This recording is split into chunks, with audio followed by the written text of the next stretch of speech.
ਪਿਆਰੇ ਸਾਧ ਸੰਗਤ ਜੇ ਸਜ ਜਾਓ, ਪ੍ਰੇਮ ਨਾਲ ਅੰਮ੍ਰਿਤਮਏ ਗੁਰਬਾਣੀ ਦੇ ਲੜੀਵਾਰ ਕਥਾ ਸਰਵਣ ਕਰੋ ਜੀ।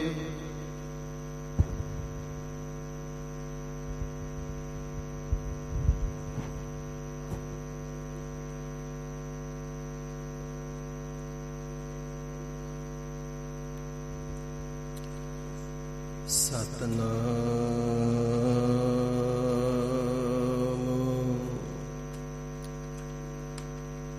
ਸ੍ਰੀ ਵਾਹਿਗੁਰੂ ਸਾਹਿਬ ਜੀ।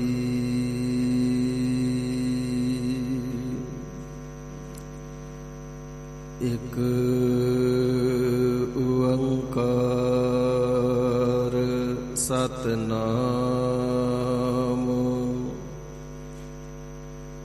ਕਰਤਾ ਪੁਰਖ ਨਿਰਭਉ ਨਿਰਵੈਰ ਅਕਾਲ ਮੂਰਤ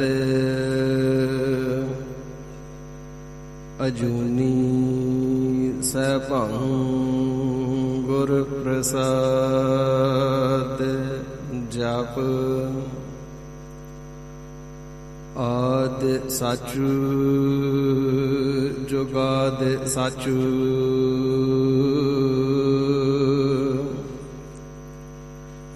ਹੈ ਵੀ ਸਾਚੁ ਨਾਨਕ ਹੋਸੀ ਵੀ ਸਾਚੁ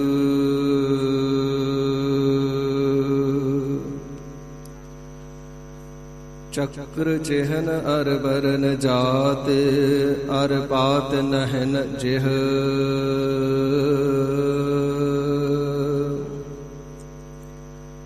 ਰੂਪ ਰੰਗ ਅਰ ਰੇਖ ਭੇਖ ਕੋ ਕਹਿ ਨਾ ਸਕਤ ਕਿਹ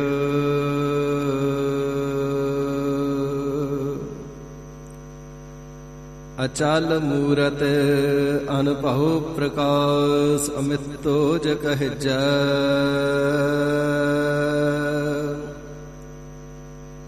ਕੋਟ ਇੰਦਰ ਇੰਦਰਾਣ ਸਾਹੇ ਸਹਾਣ ਗਣਜੈ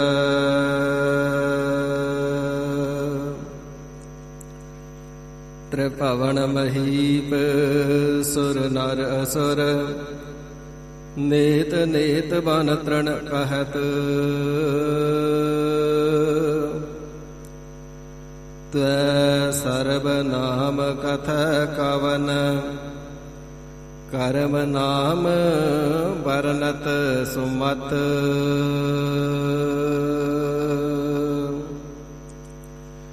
ਤੂ ਚਉ ਸੱਜਣ ਮੈਡਿਆ ਡੀ ਸਿਸ ਉਤਾਰ ਨੈਣ ਮਹਿੰਜੇ ਤਰਸ ਦੇ ਕਦ ਪਸੀ ਦੀਦਾਰ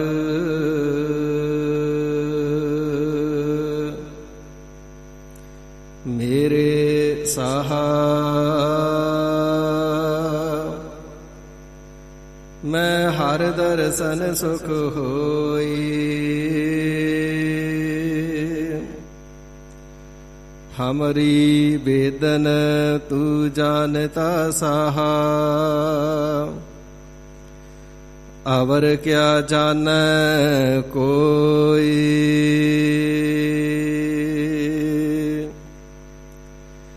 ਦਰਮਾਦੇ ਠਾਡੇ ਦਰਬਾਰ ਤੁਝ ਬਿਨ ਸੁਰਤ ਕਰੈ ਕੋ ਮੇਰੀ ਦਰਸ਼ਨ ਦੀਜੈ ਖੋਲ ਕਿਵਾਰ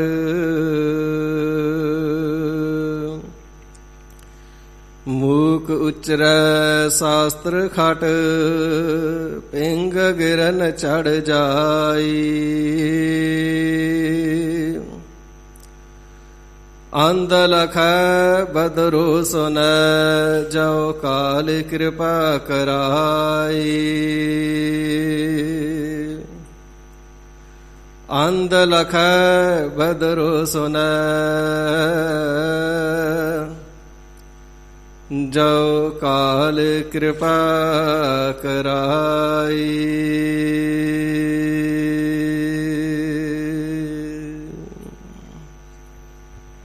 ਸਤਨਾਮ ਸ੍ਰੀ ਵਾਹਿਗੁਰੂ ਸਾਹਿਬ ਜੀ। ਗੌੜੀ ਮਹੱਲਾ ਪੰਜਵਾ। ਛੋੜ ਛੋੜ ਰੇ ਬਿਖਿਆ ਕੇ ਰਸੂਆ, ਉਰਝ ਰਹਿਓ ਰੇ ਬਾਵਰ ਗਾਵਰ। ਜਿਉ ਕਿਰਖੈ ਹਰਿਆਯੋ ਪਸੁਆ, ਛੋੜ ਛੋੜ ਰੇ ਬਿਖਿਆ ਕੇ ਰਸੂਆ, ਉਰਝ ਰਹਿਓ ਰੇ ਬਾਵਰ ਗਾਵਰ। ਜਿਉ ਕਿਰਖੈ ਹਰਿਆਯੋ ਪਸੁਆ। ਰਹਾਉ ਜੋ ਜਾਣਹਿ ਤੂੰ ਆਪਣੇ ਕਾਜੈ, ਸੋ ਸੰਗ ਨ ਚਾਲੈ ਤੇਰੇ ਤਸੁਆ। ਨਾਂਗੂ ਆਯੂ ਨਾਂਗ ਸਿਧਾਸੀ, ਫੇਰ ਫਿਰਿਓ ਅਰ ਕਾਲ ਗਰਸੁਆ।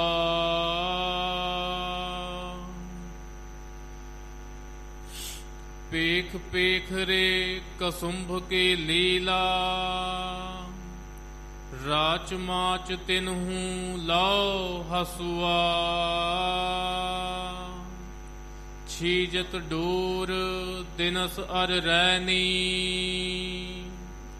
ਜੀਅ ਕੋ ਕਾਜ ਨ ਕੀਨੋ ਕਛੁਆ। ਕਰਤ ਕਰਤ ਇਵਹਿ ਬਿਰਧਾਨੋ, ਹਾਰਿਓ ਉਕਤੇ ਤਨ ਖਿਨਸੁਆ। ਜਿਉ ਮੋਹਿਓ ਉਨ ਮੋਹਨੀ ਬਾਲਾ, ਉਸ ਤੇ ਘਟੈ ਨਾਹੀ ਰੁਚ ਚਸੁਆ। ਜਗ ਐਸਾ ਮੋਹਿ ਗੁਰ ਹੈ ਦਿਖਾਇਓ, ਤਉ ਸ਼ਰਨ ਪਰਿਓ ਤਜ ਗਰ ਬਸੁਆ। ਮਾਰਗ ਪ੍ਰਭ ਕੋ ਸੰਤ ਬਤਾਇਓ,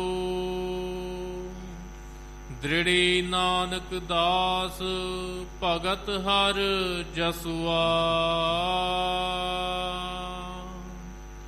ਜਗ ਐਸਾ ਮੋਹਿ ਗੁਰ ਹੈ ਦਿਖਾਇਓ, ਤਉ ਸ਼ਰਨ ਪਰਿਓ ਤਜ ਗਰ ਬਸੁਆ। ਮਾਰਗ ਪ੍ਰਭ ਕੋ ਸੰਤ ਬਤਾਇਓ, ਦ੍ਰਿੜੀ ਨਾਨਕ ਦਾਸ ਭਗਤ ਹਰ ਜਸੁਆ।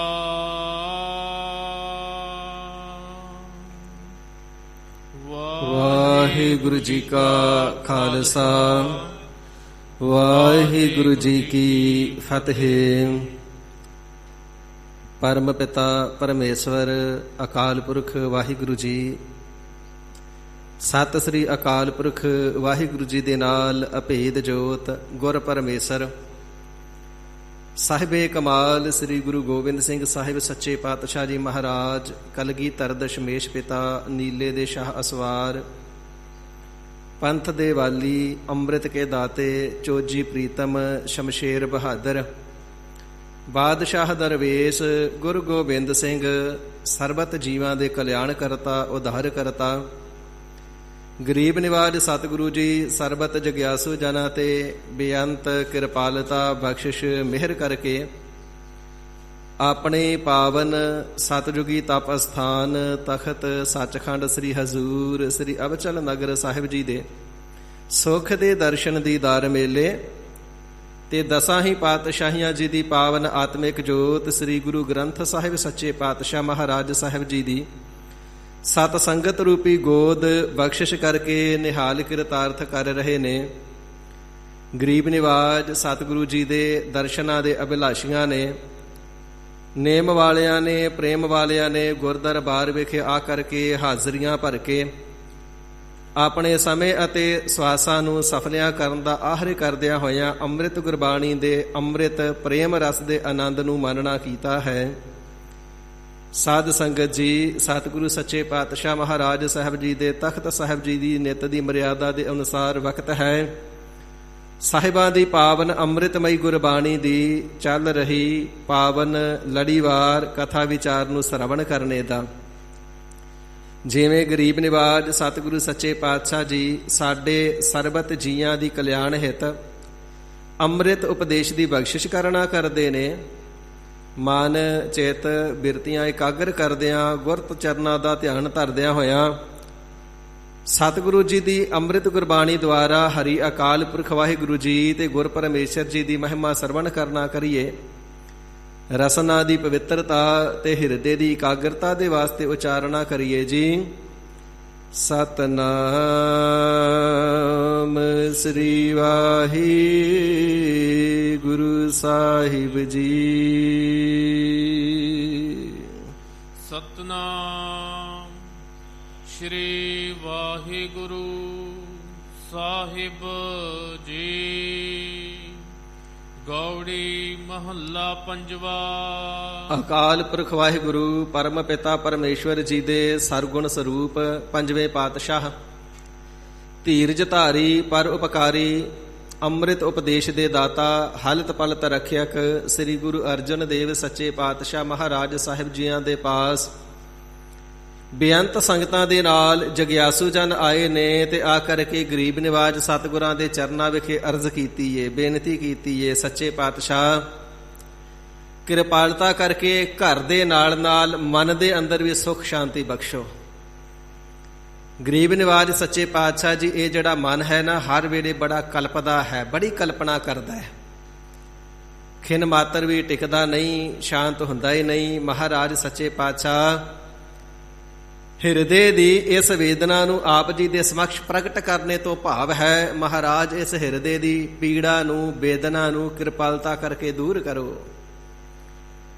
ਵੱਡਿਆਂ ਸਤਿਗੁਰਾਂ ਦਾ ਜਿਵੇਂ ਬਚਨ ਹੈ ਨਾ, ਨਾਨਕ ਦੁਖੀਆ ਸਭ ਸੰਸਾਰ। ਮਹਾਰਾਜ ਭਾਵੇਂ ਕਿ ਸਾਰਾ ਸੰਸਾਰ ਦੁਖੀ ਹੈ, ਪਰ ਸੱਚੇ ਪਾਤਸ਼ਾਹ ਆਪ ਜੀ ਨੇ ਤੇ ਸਾਨੂੰ ਆਪਣੇ ਮੁਬਾਰਕ ਚਰਨਾਂ ਦਾ ਆਸਰਾ ਬਖਸ਼ਿਆ ਨਾ, ਤੇ ਆਪ ਜੀ ਦੇ ਚਰਨਾਂ ਦਾ ਆਸਰਾ ਲੈਣ ਦਾ ਮਹਾਤਮ ਬਜ਼ੁਰਗਾਂ ਤੋਂ ਇਹ ਸੁਣੀਦਾ ਹੈ ਕਿ ਹਿਰਦੇ ਦੇ ਅੰਦਰ ਸੁਖ ਸ਼ਾਂਤੀ, ਜੀਵਨ ਦੇ ਅੰਦਰ ਸੁਖ ਸ਼ਾਂਤੀ, ਘਰ ਪਰਿਵਾਰ ਦੇ ਅੰਦਰ ਸੁਖ ਸ਼ਾਂਤੀ ਤੇ ਦੋਵਾਂ ਜਹਾਨਾਂ ਵਿੱਚ ਕਲਿਆਣ ਹੁੰਦੀ ਹੈ। ਮਹਾਰਾਜ ਕਿਰਪਾਲਤਾ ਕਰੋ, ਹਿਰਦੇ ਦੀ ਜੋ ਵੇਦਨਾ ਹੈ, ਜੋ ਦੁੱਖ ਹੈ, ਜੋ ਪੀੜਾ ਹੈ, ਹਰ ਵੇਲੇ ਜਿਹੜਾ ਹਿਰਦਾ ਭਟਕਦਾ ਹੈ, ਕਿਰਪਾਲਤਾ ਕਰਕੇ ਹਿਰਦੇ ਦੀ ਇਕਾਗਰਤਾ ਤੇ ਸ਼ਾਂਤੀ ਬਖਸ਼ੋ ਜੀ। ਗਰੀਬ ਨਿਵਾਜ ਸੱਚੇ ਪਾਤਸ਼ਾਹ ਜੀ ਮਹਾਰਾਜ ਤੇ ਇਸ ਜਗਿਆਸੂ ਦੇ ਪ੍ਰਥਾਏ ਅੰਮ੍ਰਿਤ ਬਚਨਾਂ ਨੂੰ ਉਚਾਰਨ ਕਰਕੇ ਖੱਤਰੀ ਬ੍ਰਾਹਮਣ ਸੂਦ ਵੈਸ ਉਪਦੇਸ਼ ਚਾਹੋ ਵਰਨਾ ਕਉ ਸਾਂਝਾ, ਸਰਬਤ ਜਗਤਰ ਸੰਸਾਰ ਨੂੰ ਸਾਂਝਾ ਉਪਦੇਸ਼ ਦੇ ਕਰਕੇ ਕਿਰਤਾਰਥ ਕਰਨਾ ਕਰਦੇ ਨੇ। ਹਜ਼ੂਰ ਫਰਮਾਵਣਾ ਕਰਦੇ ਨੇ ਗੌੜੀ ਮਹੱਲਾ ਪੰਜਵਾ। ਇਹ ਗੌੜੀ ਰਾਗ ਦੀ ਪੂਰਬੀ ਹੀ ਜਾਤੀ ਹੈ ਤੇ ਥੱਲੇ ਛੋਟਾ ਜਿਹਾ 3 ਅੰਕ ਲਿਖਿਆ ਹੈ।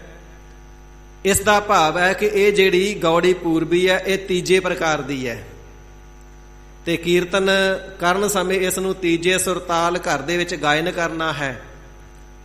ਇਸੇ ਪ੍ਰਕਾਰ ਆਤਮ ਗਿਆਨੀਆਂ ਮਹਾਂਪੁਰਖਾਂ ਦਾ ਅਨੁਭਵ ਹੈ ਕਿ ਥੱਲੇ 3 ਅੰਕ ਲਿਖਣੇ ਦਾ ਭਾਵ ਇਹ ਵੀ ਹੈ ਇਸ ਸ਼ਬਦ ਦਾ 3 ਲੱਖ ਵਾਰ ਜਾਪ ਕੀਤਾ ਜਾਵੇ ਤੇ ਮਨੋਕਾਮਨਾਵਾਂ ਪੂਰਨ ਹੁੰਦੀਆਂ ਨੇ। ਗਰੀਬ ਨਿਵਾਜ ਸੱਚੇ ਪਾਤਸ਼ਾਹ ਜੀ ਗੌੜੀ ਰਾਗ ਦੇ ਅੰਦਰ ਪਾਵਨ ਉਪਦੇਸ਼ ਬਖਸ਼ਿਸ਼ ਕਰਨਾ ਕਰਦੇ ਹਨ ਹਿਰਦੇ ਦੀ ਦੁੱਖ ਦੀ ਨਿਵਰਤੀ ਵਾਸਤੇ। ਛੋੜ ਛੋੜ ਰੇ ਵਿਖਿਆ ਕੇ ਰਸੂਆ। ਹੇ ਸਿੱਖੋ, ਸਾਰੇ ਸੁੱਖਾਂ ਦਾ ਆਧਾਰ ਨਾਮ ਹੈ। ਜਿਹੜਾ ਵੀ ਨਾਮ ਨੂੰ ਸਿਮਰਦਾ ਹੈ, ਜਪਦਾ ਹੈ, ਚਿੰਤਨ ਕਰਦਾ ਹੈ, ਆਰਾਧਦਾ ਹੈ ਨਾ, ਮਨ ਦਾ ਸੁਖ, ਤਨ ਦਾ ਸੁਖ, ਘਰ ਪਰਿਵਾਰ ਦੇ ਅੰਦਰ ਸੁਖ ਸ਼ਾਂਤੀ, ਇਸ ਦੁਨੀਆ ਦੇ ਅੰਦਰ ਵੀ ਸੁਖ ਮਾਣਦਾ ਹੈ ਤੇ ਪਰਲੋਕ ਦੇ ਅੰਦਰ ਵੀ ਸੁਖ ਪਾਉਂਦਾ ਹੈ।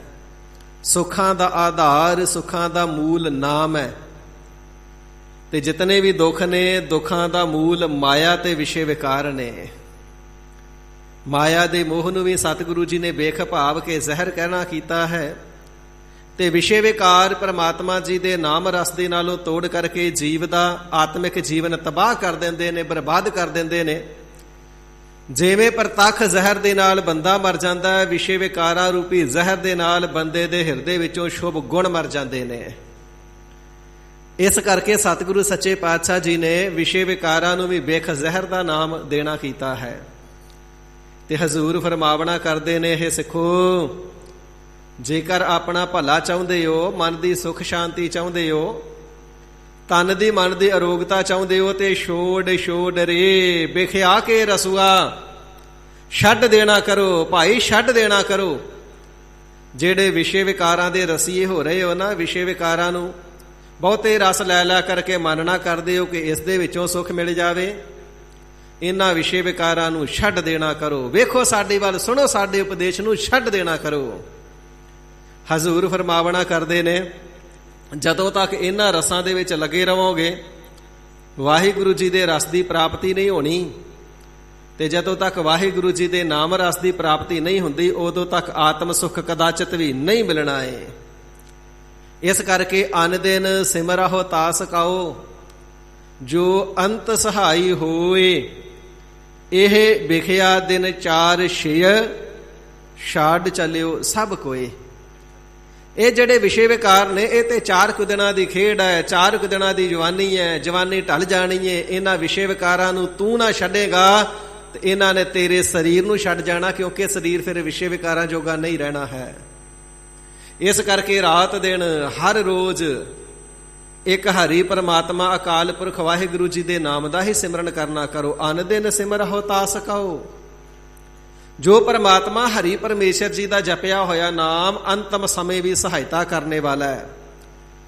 ਜਿਸ ਵੇਲੇ ਸਰੀਰ ਦੇ ਵਿੱਚੋਂ ਜਿੰਦ ਨਿਕਲਦੀ ਏ, ਜਾਨ ਨਿਕਲਦੀ ਏ, ਪ੍ਰਾਣ ਨਿਆਰੇ ਹੁੰਦੇ ਨੇ ਨਾ, ਤੇ ਉਸ ਵਿਪਤਾ ਤੋਂ, ਉਸ ਘੋਰ ਦੁੱਖ ਤੋਂ ਬਚਾਉਣ ਵਾਸਤੇ ਕਿਸੇ ਵਿਸ਼ੇ ਵਿਕਾਰ ਨੇ ਸਾਥ ਨਹੀਂ ਦੇਣਾ, ਮਾਇਆ ਦੇ ਬਲ ਨੇ ਵੀ ਸਾਥ ਨਹੀਂ ਦੇਣਾ, ਤੇ ਸਕੇ ਸੰਬੰਧੀਆਂ ਨੇ ਵੀ ਸਾਥ ਨਹੀਂ ਦੇਣਾ। ਇਹ 4 ਕੁ ਦਿਨਾਂ ਦੀ ਖੇਡ ਹੈ। ਵਿਸ਼ੇ ਵਿਕਾਰ ਤੇਰੇ ਸਰੀਰ ਨੂੰ ਛੱਡ ਜਾਣਗੇ, ਤੇ ਜਿਨ੍ਹਾਂ ਸੰਬੰਧੀਆਂ ਨੂੰ, ਸੰਬੰਧੀਆਂ ਦੇ ਮੋਹ ਨੂੰ ਹਿਰਦੇ ਵਿੱਚ ਧਾਰਨ ਕਰਕੇ ਆਪਣੇ ਮਨ ਬੈਠਾ ਹੈ, ਕਾਕੋ ਮਾਤ ਪਿਤਾ ਸੋ ਧੀਆ, ਕਹਿਣਾ ਕਰੋ ਖਾਂ ਅੰਤਮ ਸਮੇਂ ਮਾਤਾ ਪਿਤਾ ਸਪੁੱਤਰ ਧੀਆਂ। ਇਹ ਕੁਟੰਬ, ਇਹ ਪਰਿਵਾਰ, ਇਹ ਕੁਲ, ਇਹ ਖਾਨਦਾਨ ਕਿਸ ਦੇ ਕੰਮ ਆਉਂਦਾ ਹੈ? ਗ੍ਰਹਿ ਬਨਤਾ ਕਛ ਸੰਗ ਨਾ ਲੀਆ। ਗ੍ਰਹਿ ਦਾ ਅਰਥ ਹੈ ਘਰ, ਬਨਤਾ ਦਾ ਅਰਥ ਹੈ ਇਸਤਰੀ, ਭਾਵ ਕੇ ਘਰ ਵਾਲੀ। ਘਰ ਵਾਲੀ ਇਸਤਰੀ ਤੇ ਘਰ ਕੁਟੰਬ ਪਰਿਵਾਰ ਕਦੀ ਕਿਸੇ ਦੇ ਨਾਲ ਗਿਆ ਨਹੀਂ, ਤੇ ਕੋਈ ਨਾਲ ਲੈ ਕੇ ਇਸ ਨੂੰ ਗਿਆ ਨਹੀਂ। ਇਹ ਸਭ ਕੁਝ ਇੱਥੇ ਹੀ ਛੁੱਟ ਜਾਣਾ ਹੈ। ਜਿਸ ਸਰੀਰ ਨੂੰ ਵਿਸ਼ੇ ਵਿਕਾਰਾਂ ਦੇ ਅੰਦਰ ਗਲਤਾਨ ਕੀਤਾ ਹੋਇਆ ਹੈ, ਉਹਨੇ ਵਿਸ਼ੇ ਵਿਕਾਰਾਂ ਨੂੰ ਜਾਂ ਤੇ ਤੇਰੇ ਸਰੀਰ ਨੇ ਛੱਡ ਦੇਣਾ, ਤੇ ਚੰਗੀ ਗੱਲ ਇਹ ਹੈ ਕਿ ਸਰੀਰ ਵਿੱਚ ਜਦੋਂ ਤੱਕ ਜਾਨ ਹੈ ਤੂੰ ਆਪ ਹੀ ਛੱਡ ਦੇ। ਤੂੰ ਨਾ ਛੱਡੇਗਾ ਤੇ ਇਹਨਾਂ ਨੇ ਛੱਡ ਜਾਣਾ। ਸਾਥ ਤੇ ਤੇਰੇ ਨਹੀਂ ਨਿਭਣਗੇ, ਪਰ ਇਹਨਾਂ ਦੇ ਅਧੀਨ ਹੋ ਕਰਕੇ ਕੀਤੇ ਹੋਏ ਜਿਹੜੇ ਕੁਕਰਮ ਨੇ ਨਾਲ ਜਾਣਗੇ। ਤੇ ਯਾਦ ਰੱਖੀ, ਧਰਮ ਰਾਜੇ ਤੋਂ ਬਹੁਤੀਆਂ ਸਜ਼ਾਵਾਂ ਪਾਵੇਂਗਾ। ਜਿਤਨੇ ਵੀ ਪਰਦੇ ਦੇ ਕਰਕੇ, ਦਰਵਾਜ਼ੇ ਬੰਦ ਕਰਕੇ, ਗੁਫਾਵਾਂ ਦੇ ਵਿੱਚ ਵੜ ਕਰਕੇ ਕੋਈ ਕਰਮ ਕਰੇਗਾ, ਤੇ ਧਰਮ ਰਾਜੇ ਦੇ ਪਾਸੋਂ ਛੁਪਣੇ ਨਹੀਂ। ਦੇ ਕਿਵਾੜ ਅਨਕ ਪੜਦੇ ਮਹਿ, ਪਰਦਾਰਾ ਸੰਗ ਫਾਕੈ। ਪਰਾਇਆ ਘਰਾਂ ਵਿੱਚ ਸੰਨ ਲਾਉਣਾ ਹੈ, ਰੂਪ ਦੀ ਚੋਰੀ ਕਰਦਾ ਹੈ, ਵਿਸ਼ੇ ਵਿਕਾਰਾਂ ਨੂੰ ਭੋਗਦਾ ਹੈ। ਤੇ ਜਿਸ ਵੇਲੇ ਧਰਮ ਰਾਏ ਜਬ ਲੇਖਾ ਮੰਗੈ, ਕੌਣ ਪੜਦਾ ਤੇਰਾ ਢਾਕਾ। ਜਦੋਂ ਧਰਮ ਰਾਜ ਤੇਰੇ ਕੀਤੇ ਹੋਏ ਪਾਪਾਂ ਦਾ, ਗੁਨਾਹਾਂ ਦਾ ਲੇਖਾ ਮੰਗੇਗਾ, ਤੇ ਦਰਗਾਹ ਦੇ ਵਿੱਚ ਕੌਣ ਭਾਈ ਤੇਰਾ ਪਰਦਾ ਢੱਕੇਗਾ? ਉੱਥੇ ਕਿਸੇ ਪ੍ਰਕਾਰ ਪਰਦਾ ਨਹੀਂ ਰਹਿਣਾ।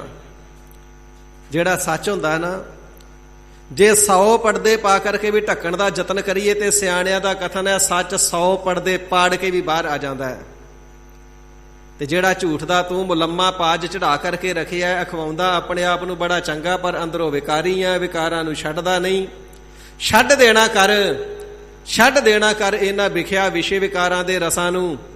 ਇਹ ਤੇਰੇ ਨਾਲ ਸਹਾਇਕ ਨਹੀਂ ਹੋਣਗੇ, ਅਤਿਅੰਤ ਦੁਖਦਾਈ ਨੇ, ਸਰੀਰ ਨੂੰ ਰੋਗੀ ਕਰਦੇ ਨੇ, ਮਨ ਨੂੰ ਰੋਗੀ ਕਰਦੇ ਨੇ, ਤੇ ਅੰਤਮ ਸਮੇਂ ਨਰਕਾਂ ਦੇ ਵਿੱਚ ਪਾ ਦੇਣ ਵਾਲੇ ਨੇ। ਇਸ ਕਰਕੇ ਸਿੱਖੋ ਵਿਸ਼ੇ ਵਿਕਾਰਾਂ ਦੇ ਰਸ ਤੋਂ ਆਪਣੀ ਬਿਰਤੀ ਨੂੰ ਉਪਰਾਮ ਕਰ ਲੈਣਾ ਕਰੋ, ਛੱਡ ਦੇਣਾ ਕਰੋ ਐਸੀ ਮਾੜੀ ਭੈੜੀ ਨੀਵੀਂ ਬਿਰਤੀ ਨੂੰ। ਉਰਜ ਰਹਿਓ ਰੇ ਬਾਬਰ ਗਾਵਰ। ਹੇ ਭਾਈ, ਜਿਵੇਂ ਕੋਈ ਬਾਬਲਾ ਹੁੰਦਾ ਨਾ, ਕਮਲਾ ਹੁੰਦਾ, ਝੱਲਾ ਹੁੰਦਾ, ਪਾਗਲ ਹੁੰਦਾ, ਉਸ ਪਾਗਲ ਨੂੰ ਆਪਣੇ ਸਰੀਰ ਦੀ ਸੋਝੀ ਨਹੀਂ ਹੁੰਦੀ।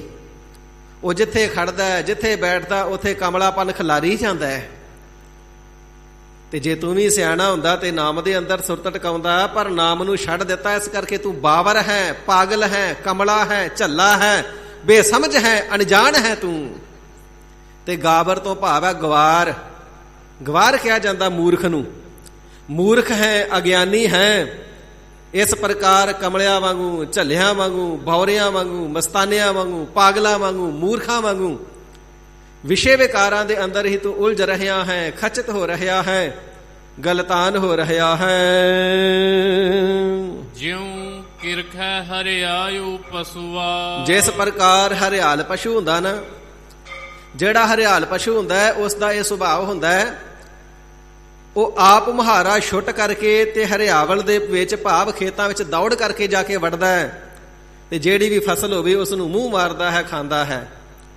ਜਿਵੇਂ ਹਰਿਆਲ ਪਸ਼ੂ ਬੜਾ ਅਮੋੜ ਹੁੰਦਾ ਹੈ, ਕਮਲਿਆ, ਚੱਲਿਆ, ਪਾਗਲਾ, ਹਰਿਆਲ ਪਸ਼ੂ ਵਾਂਗੂ ਤੂੰ ਵੀ ਬੜਾ ਅਮੋੜ ਹੋ ਰਿਹਾ ਹੈ। ਨਾ ਤੂੰ ਬਜ਼ੁਰਗਾਂ ਦੇ ਬਚਨ ਕਹਿਣੇ ਦੇ ਨਾਲ ਮੁੜਦਾ ਹੈ, ਨਾ ਤੂੰ ਗੁਰੂ ਕੀ ਸਿੱਖਿਆ ਕਹਿਣ ਦੇ ਨਾਲ ਮੁੜਦਾ ਹੈ।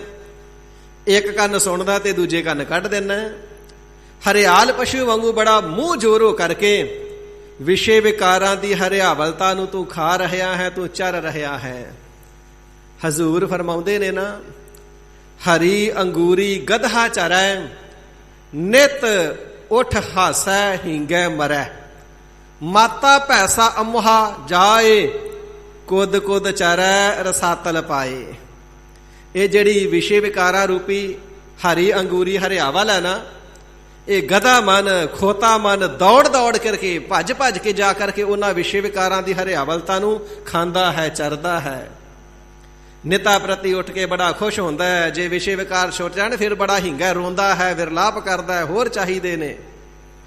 ਇਸੇ ਪ੍ਰਕਾਰ ਵਿਸ਼ੇ ਵਿਕਾਰਾਂ ਦੇ ਵਿੱਚ ਹੀ ਗਲਤਾਨ ਹੋ ਕਰਕੇ ਮਰ ਜਾਂਦਾ ਹੈ। ਮਾਤਾ ਭੈਸਾ, ਮਾਤਾ ਦਾ ਭਾਵ ਹੈ ਮਸਤ ਹੋਇਆ ਹੋਇਆ, ਆਪਣੇ ਬਲ ਦੇ ਵਿੱਚ। ਭੈਸਾ ਜਿਹੜਾ ਸਾਨ ਹੈ, ਜਿਹੜਾ ਸਾਂਢ ਹੈ ਨਾ, ਬੜਾ ਮਸਤ ਹੋਇਆ ਹੁੰਦਾ ਹੈ। ਅਮੁਹਾ ਹੰਕਾਰ ਦੇ ਸਹਿਤ ਹੋਇਆ ਵਿਸ਼ੇ ਵਿਕਾਰਾਂ ਨੂੰ ਭੱਜ ਭੱਜ ਕਰਕੇ ਜਾ ਕਰਕੇ ਦੌੜ ਕੇ ਭੋਗਦਾ ਹੈ। ਤੇ ਸਾਹਿਬ ਜੀ ਫਰਮਾਨ ਕਰਨਾ ਕਰਦੇ ਨੇ, ਇਹ ਜਿਹੜਾ ਮਨ ਹੈ ਮਾਤੇ ਹੋਏ, ਮਸਤ ਹੋਏ, ਸਾਨ ਵਾਂਗੂ ਬੜਾ ਅਮੋੜ ਹੈ, ਉਪਦੇਸ਼ ਰੂਪੀ ਡੰਡੇ ਦੇ ਨਾਲ ਮੁੜਦਾ ਹੀ ਨਹੀਂ। ਐਸਾ ਜੀਵ ਦਾ ਮਨ ਅਮੋੜ ਹੋਇਆ ਹੈ। ਕੁਦ ਕੁਦ ਚਰੈ, ਜਿਵੇਂ ਜਿਹੜਾ ਵੈੜਕਾ ਅਥਵਾ ਸਾਨ ਹੁੰਦਾ, ਸਾਂਢ ਹੁੰਦਾ, ਕੁਦ ਕੁਦ ਕੇ ਜਾ ਕਰਕੇ ਹਰਿਆਲ ਖੇਤੂ ਨੂੰ ਪੈਂਦਾ ਹੈ ਤੇ ਖੇਤੀ ਨੂੰ ਚਰਦਾ ਹੈ। ਤੇ ਰਸਾਤਲ ਪਰੈ, ਇਸੇ ਪ੍ਰਕਾਰ ਮਨ ਰੂਪੀ ਜਿਹੜਾ ਭੈਂਸਾ ਹੈ, ਵਿਸ਼ੇ ਵਿਕਾਰਾਂ ਰੂਪੀ ਹਰਿਆਵਲਤਾ ਨੂੰ ਚਰਦਾ ਹੈ ਤੇ ਅੰਤਮ ਸਮੇਂ ਰਸਾਤਲ ਪਰੈ, ਨਰਕਾਂ ਦੇ ਵਿੱਚ ਪੈ ਜਾਂਦਾ ਹੈ, ਨਰਕਗਾਮੀ ਹੋ ਜਾਂਦਾ ਹੈ, ਨਰਕਾਂ ਵਿੱਚ ਗਲਤਾਨ ਹੋ ਜਾਂਦਾ ਹੈ। ਸਤਿਗੁਰੂ ਸੱਚੇ ਪਾਤਸ਼ਾਹ ਜੀ ਮਹਾਰਾਜ ਫਰਮਾਨ ਕਰਨਾ ਕਰਦੇ ਨੇ, ਭਾਈ ਦੁੱਖਾਂ ਦਾ ਮੂਲ ਕਾਰਨ ਹੈ ਵਿਸ਼ੇ ਵਿਕਾਰਾਂ ਦੇ ਵਿੱਚ ਗਲਤਾਨ ਹੋ ਜਾਣਾ। ਹਿਰਦੇ ਦਾ ਸੁੱਖ ਚਾਹੁੰਦੇ ਹੋ, ਸਰੀਰ ਦੀ ਕੁਸ਼ਲਤਾ ਚਾਹੁੰਦੇ ਹੋ, ਮਨ ਦੀ ਕਲਪਨਾ ਤੋਂ ਛੁਟਕਾਰਾ ਚਾਹੁੰਦੇ ਹੋ, ਤੇ ਸਿੱਖੋ ਵਿਸ਼ੇ ਵਿਕਾਰਾਂ ਦੀ ਹਰਿਆਵਲਤਾ ਨੂੰ ਛੱਡ ਦੇਣਾ ਕਰੋ। ਵਿਸ਼ੇ ਵਿਕਾਰਾਂ ਵੱਲੋਂ ਆਪਣੇ ਮਨ ਨੂੰ ਮੋੜ ਲੈਣਾ ਕਰੋ। ਰਹਾਉ ਵਿਸਰਾਮ ਦੇ ਕਰਕੇ ਸਤਿਗੁਰੂ ਸੱਚੇ ਪਾਤਸ਼ਾਹ ਜੀ ਮਹਾਰਾਜ ਫਰਮਾਨ ਕਰਦੇ ਹਨ ਜੀ, ਜੋ ਜਾਣ ਹੈ ਤੂੰ ਆਪਣੇ ਕਾਜੈ। ਹੇ ਗਰੀਬ ਨਿਵਾਜ ਸੱਚੇ ਪਾਤਸ਼ਾਹ ਜੀ, ਇਹ ਜਿਹੜੇ ਪਦਾਰਥ ਨੇ ਬੜੇ ਯਤਨਾਂ ਦੇ ਨਾਲ ਇਕੱਠੇ ਕੀਤੇ ਨੇ। ਮਹਾਰਾਜ ਬੜੀ ਮੁਸ਼ੱਕਤ ਕਰਕੇ ਪਦਾਰਥ ਇਕੱਠੇ ਕੀਤੇ ਨੇ, ਬੜੀ ਮੁਸ਼ੱਕਤ ਕਰਕੇ ਘਰ ਬਣਾਇਆ ਹੈ, ਬੜੇ ਯਤਨਾਂ ਦੇ ਨਾਲ, ਸਕੇ ਸੰਬੰਧੀਆਂ ਦੇ ਨਾਲ ਲੈਣ ਦੇਣ ਕਰਕੇ ਸਭਨਾ ਦਾ ਮੋਹ ਪ੍ਰਾਪਤ ਕੀਤਾ ਹੈ। ਤੇ ਗਰੀਬ ਨਿਵਾਜ ਕੀ ਇਹ ਘਰ, ਸਕੇ ਸੰਬੰਧੀ, ਪਦਾਰਥ ਇਤਿਆਦਿਕ ਫਿਰ ਸਭਨਾ ਦਾ ਹੀ ਮੋਹ ਛੱਡਣਾ ਪਵੇਗਾ? ਮਹਾਰਾਜ ਇਹ ਤੇ ਬੜੇ ਯਤਨਾਂ ਦੇ ਨਾਲ ਇਕੱਠੇ ਕੀਤੇ ਨੇ ਨਾ। ਤੇ ਸਤਿਗੁਰੂ ਸੱਚੇ ਪਾਤਸ਼ਾਹ ਮਹਾਰਾਜ ਸਾਹਿਬ ਜੀ ਫਰਮਾਨ ਕਰਨਾ ਕਰਦੇ ਨੇ, ਭਾਈ ਜਿਨ੍ਹਾਂ ਪਦਾਰਥਾਂ ਨੂੰ ਤੇ ਸਕੇ ਸੰਬੰਧੀਆਂ ਨੂੰ ਤੂੰ ਜਾਣਦਾ ਹੈ, ਤੇਰੇ ਆਪਣੇ ਨੇ ਤੇਰੇ ਨਾਲ ਨਿਭਣਗੇ। ਅਸਲ ਦੇ ਵਿੱਚ ਇਹ ਤੇਰੇ ਹੈ ਹੀ ਨਹੀਂ। ਇਸੇ ਪ੍ਰਕਾਰ ਜੋ ਜਾਣਹਿ ਤੂੰ ਆਪਣੇ ਕਾਜੈ, ਤੂੰ ਜਾਣਦਾ ਇਹ ਤੇਰੇ ਕੰਮ ਆਉਣਗੇ। ਪਦਾਰਥ ਸਾਂਭ ਕੇ ਰੱਖਦਾ ਤੇਰੇ ਕੰਮ ਆਉਣਗੇ। ਸੰਬੰਧੀਆਂ ਦੇ ਨਾਲ ਬਹੁਤਾ ਮੋਹ ਪਾਉਣਾ ਤੇਰੇ ਕੰਮ ਆਉਣਗੇ। ਪਰ ਯਾਦ ਰੱਖੀ ਇਹਨਾਂ ਦਾ ਕੰਮ ਆਉਣਾ ਬੜੇ ਥੋੜੇ ਸਮੇਂ ਦਾ ਏ, ਇੱਕ ਸੀਮਤ ਸਮੇਂ ਦਾ ਏ। ਸਦੀਵ ਕਾਲ ਅਨੰਤ ਕਾਲ ਤੱਕ ਕੰਮ ਆਉਣ ਵਾਲਾ ਤਾਂ ਪ੍ਰਮਾਤਮਾ ਜੀ ਦਾ ਨਾਮ ਹੀ ਹੈ। ਸਕੇ ਸੰਬੰਧੀਆਂ ਨੇ ਕੰਮ ਨਹੀਂ ਆਉਣਾ ਇਹਨਾਂ ਦੇ। ਇਸੇ ਪ੍ਰਕਾਰ ਪਦਾਰਥਾਂ ਨੇ ਤੇ ਪਦਾਰਥਾਂ ਦੇ ਮੋਹ ਨੇ ਵੀ ਪਰਲੋਕ ਵਿੱਚ ਤੇਰੇ ਕੰਮ ਨਹੀਂ ਆਉਣਾ ਹੈ। ਜੀਵ ਆਤਮਾ ਦਾ ਕਾਰਜ ਇਹਨਾਂ ਤੋਂ ਨਹੀਂ ਸੰਵਰੇਗਾ। ਸੋ ਸੰਗ ਨ ਚਾਲੈ ਤੇਰੇ ਤਸੁਆ, ਜਿਨ੍ਹਾਂ ਨੂੰ ਆਪਣੇ ਮੰਨ ਕੇ ਬੈਠਾ ਹੈ ਯਾਦ ਰੱਖੀ ਤਸੂਆ ਤਸੂ ਭਰ ਵੀ ਤੇਰੇ ਨਾਲ ਨਹੀਂ ਜਾਣਗੇ। ਸਾਧ ਸੰਗਤ ਜੀ, ਇੱਕ ਗੱਜ ਦਾ 24ਵਾਂ ਹਿੱਸਾ ਜਿਹੜਾ ਹੁੰਦਾ ਉਸ ਨੂੰ ਤਸੂ ਆਖਿਆ ਜਾਂਦਾ ਹੈ। ਇਸੇ ਪ੍ਰਕਾਰ 1.25 ਇੰਚ ਪੋਟਾ ਭਰ ਮੰਨ ਲਈਏ। ਜਦੋਂ ਤੂੰ ਦੁਨੀਆ ਨੂੰ ਛੱਡ ਕਰਕੇ ਪਰਲੋਕ ਜਾਵੇਂਗਾ ਤੇ ਇਹਨਾਂ ਪਦਾਰਥਾਂ ਨੇ ਤੇ ਸੰਬੰਧੀਆਂ ਨੇ ਪੋਟਾ ਭਰ ਵੀ ਤੇਰੇ ਨਾਲ ਨਹੀਂ ਹੋ ਜਾਣਾ। ਕਿਸੇ ਨੇ ਤੇਰੇ ਨਾਲ ਨਿਭਣਾ ਨਹੀਂ। ਸਾਰਿਆਂ ਨੇ ਤੇਰਾ ਸਾਥ ਇੱਥੇ ਛੱਡ ਜਾਣਾ। ਨਾ ਪਦਾਰਥ ਤੇਰੇ ਨਾਲ ਨਿਭਣਗੇ, ਨਾ ਸਕੇ ਸੰਬੰਧੀ। ਤੀਲਾ ਤੋੜ ਕੇ ਬਲ ਦੀ ਚਿਖਾ ਵਿੱਚ ਸੁੱਟ ਦਿੰਦੇ ਨੇ ਮਨਮਤੀ। ਜਤਰ ਆਇਆ ਤਤਰ ਗਸ਼ਤੀ, ਜਿੱਧਰੋਂ ਆਇਆ ਸੀ ਉਧਰ ਹੀ ਚਲੇ ਜਾ। ਤੂੰ ਸਾਡਾ ਕੁਝ ਨਹੀਂ ਲੱਗਦਾ ਤੇ ਅਸੀਂ ਤੇਰੇ ਕੁਝ ਨਹੀਂ ਲੱਗਦੇ। ਤੇ ਜੇ ਕਿਧਰੇ ਕਿਸੇ ਘਰ ਦੇ ਜੀ ਦਾ ਮੋਹ ਹੋਵੇ ਤੇ ਮਰਿਆ ਹੋਇਆ ਬੰਦਾ ਸੁਪਨੇ 'ਚ ਵੀ ਦਿਸ ਪਵੇ ਨਾ, ਤੇ ਸਵੇਰੇ ਉੱਠਦਿਆਂ ਹੀ ਸਿਆਣਿਆਂ ਦੇ ਕੋਲ ਕਮਲਿਆਂ ਵਾਂਗੂ ਉੱਠ ਦੌੜਦੇ ਨੇ, ਜੀ ਮਰਿਆ ਬੰਦਾ ਨਜ਼ਰ ਆ ਗਿਆ। ਉਸ ਬੰਦੇ ਦੇ ਬਣਾਏ ਹੋਏ ਘਰ ਵਿੱਚ ਵਸਦੇ ਨੇ, ਉਸ ਤੋਂ ਡਰ ਨਹੀਂ ਲੱਗਦਾ। ਬੰਦੇ ਦੇ ਕੀਤੇ ਹੋਏ ਇਕੱਠੇ ਪਦਾਰਥਾਂ ਨੂੰ ਵਰਤਦੇ ਨੇ, ਉਹਨਾਂ ਤੋਂ ਡਰ ਨਹੀਂ ਲੱਗਦਾ। ਬੰਦੇ ਦੀ ਜੋੜੀ ਹੋਈ ਮਾਇਆ ਨੂੰ ਵਰਤਦਿਆਂ ਡਰ ਨਹੀਂ ਲੱਗਦਾ। ਪਰ ਜੇ ਬੰਦਾ ਸੁਪਨੇ 'ਚ ਵੀ ਦਿਸ ਪਵੇ ਤੇ ਫਿਰ ਬੜਾ ਡਰ ਲੱਗਦਾ ਹੈ। ਉਪਾਅ ਕਰ ਲਈਏ, ਘਰ ਦੀ ਕੀਲ ਕਰ ਲਈਏ, ਬੰਦੇਜ ਕਰ ਲਈਏ, ਕਾਲੇ ਧਾਗੇ ਬੰਨ ਲਈਏ, ਉਹ ਮਰਿਆ ਬੰਦਾ ਹੁਣ ਨਜ਼ਰ ਨਾ ਆ ਜਾਵੇ। ਯਾਦ ਰੱਖ, ਜਿੰਨਾ ਤੂੰ ਆਪਣੇ ਕਹਿਣਾ ਇਹਨਾਂ ਦੇ ਤੇਰੇ ਉਪਾਅ ਕਰਦੇ ਫਿਰਨਾ, ਕਿਤੇ ਨਜ਼ਰ ਵੀ ਨਾ ਆ ਜਾਵੇ, ਸੁਪਨੇ 'ਚ ਵੀ ਨਾ ਦਿਸੇ। ਇੱਕ ਤਸੂਆ ਇੰਚ ਭਰ ਵੀ, ਪੋਟਾ ਭਰ ਵੀ ਤੇਰੇ ਨਾਲ ਇਹ ਨਹੀਂ ਨਿਭਣਗੇ। ਇਸ ਕਰਕੇ ਹਰਿਆਲ ਪਸ਼ੂ ਵਾਂਗੂ ਮੋਹ ਦੇ ਵਿੱਚ ਦੌੜ ਦੌੜ ਕੇ ਨਾ ਵੜ। ਵਿਸ਼ੇ ਵਿਕਾਰਾਂ ਦੀ ਖੇਤੀ ਨੂੰ ਨਾ ਚਰਨਾ ਕਰ। ਛੱਡ ਇਸ ਵਿਕਾਰਾਂ ਦੀ ਖੇਤੀ ਦੇ ਰਸ ਨੂੰ ਚਰਨਾ। ਤੇ ਜਿਨ੍ਹਾਂ ਨੇ ਇੰਚ ਭਰ ਵੀ ਤੇਰੇ ਨਾਲ ਨਹੀਂ ਜਾਣਾ, ਉਹਨਾਂ ਦੇ ਮੋਹ ਨੂੰ ਤਿਆਗ ਕਰਕੇ ਪ੍ਰਮਾਤਮਾ ਜੀ ਦੇ ਨਾਮ ਦਾ ਪਿਆਰ ਹਿਰਦੇ ਅੰਦਰ ਧਾਰਨ ਕਰਕੇ ਸਿਮਰਨ ਕਰਨਾ ਕਰ। ਨਾਂਗੂ ਆਇਓ ਨਾਂਗ ਸਿਧਾਸੀ, ਮਹਾਰਾਜ ਕੀ ਇਹ ਪਦਾਰਥ ਕਿਸੇ ਦੇ ਨਾਲ ਵੀ ਨਹੀਂ ਜਾਂਦੇ, ਕੁਝ ਥੋੜਾ ਬਹੁਤਾ ਵੀ ਨਾਲ ਨਹੀਂ ਜਾਵੇਗਾ। ਤਾਂ ਸੱਚੇ ਪਾਤਸ਼ਾਹ ਜੀ ਕਹਿੰਦੇ ਚੇਤਾ ਭੁੱਲ ਗਿਆ ਤੈਨੂੰ ਦੁਨੀਆ 'ਚ ਆਇਆ ਕਿਵੇਂ ਸੀ। ਨੰਗਾ ਹੀ ਦੁਨੀਆ ਵਿੱਚ ਆਇਆ ਸੀ। ਜਦੋਂ ਜਨਮ ਲਿਆ ਤੇ ਸਰੀਰ ਤੇ ਕੋਈ ਪਰਦਾ ਕੋਈ ਬਸਤਰ ਨਹੀਂ ਸੀ। ਤੇ ਜਦੋਂ ਦੁਨੀਆ ਤੋਂ ਜਾਵੇਗਾ ਉਦੋਂ ਵੀ ਨੰਗਾ ਹੀ ਜਾਵੇਗਾ, ਬਸਤਰ ਉਦੋਂ ਵੀ ਨਾਲ ਨਹੀਂ ਜਾਣਾ। ਜਿਹੜਾ ਪਰਿਵਾਰ ਸੰਬੰਧੀਆਂ ਨੇ ਖਫਣ ਤੇਰੇ ਸਰੀਰ ਨੂੰ ਪਹਿਨਾਉਣਾ, ਯਾਦ ਰੱਖੀ ਉਹ ਵੀ ਅੱਗ ਨੇ ਸਾੜ ਕੇ ਭਸਮ ਕਰ ਦੇਣਾ। ਨੰਗਾ ਦੋਜਕ ਚਾਲਿਆ। ਜਦੋਂ ਜੀਵ ਨੰਗਾ ਨਰਕਾਂ ਨੂੰ ਜਾਂਦਾ ਤਾਂ ਦਿਸਾ ਖਰਾ ਡਰਾਵਣਾ, ਬੜਾ ਭਿਆਨਕ ਅਤ ਦੁਖਦਾਈ ਡਰਾਵਣਾ ਨਜ਼ਰ ਆਉਂਦਾ ਹੈ।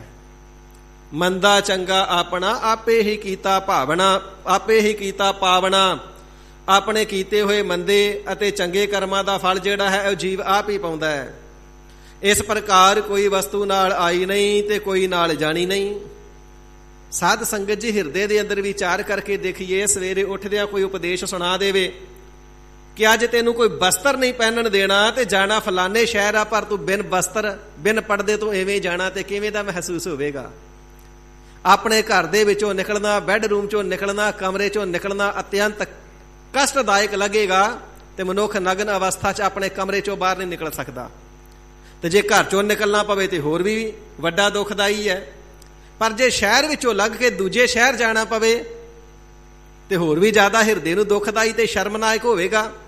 ਪਰ ਜੇ ਇੱਕ ਦੇਸ਼ ਤੋਂ ਯਾਤਰਾ ਕਰਦਿਆਂ ਦੂਜੇ ਦੇਸ਼ ਨੰਗਾ ਜਾਣਾ ਪਵੇ ਤੇ ਕਿੰਨਾ ਔਖਾ ਹੈ।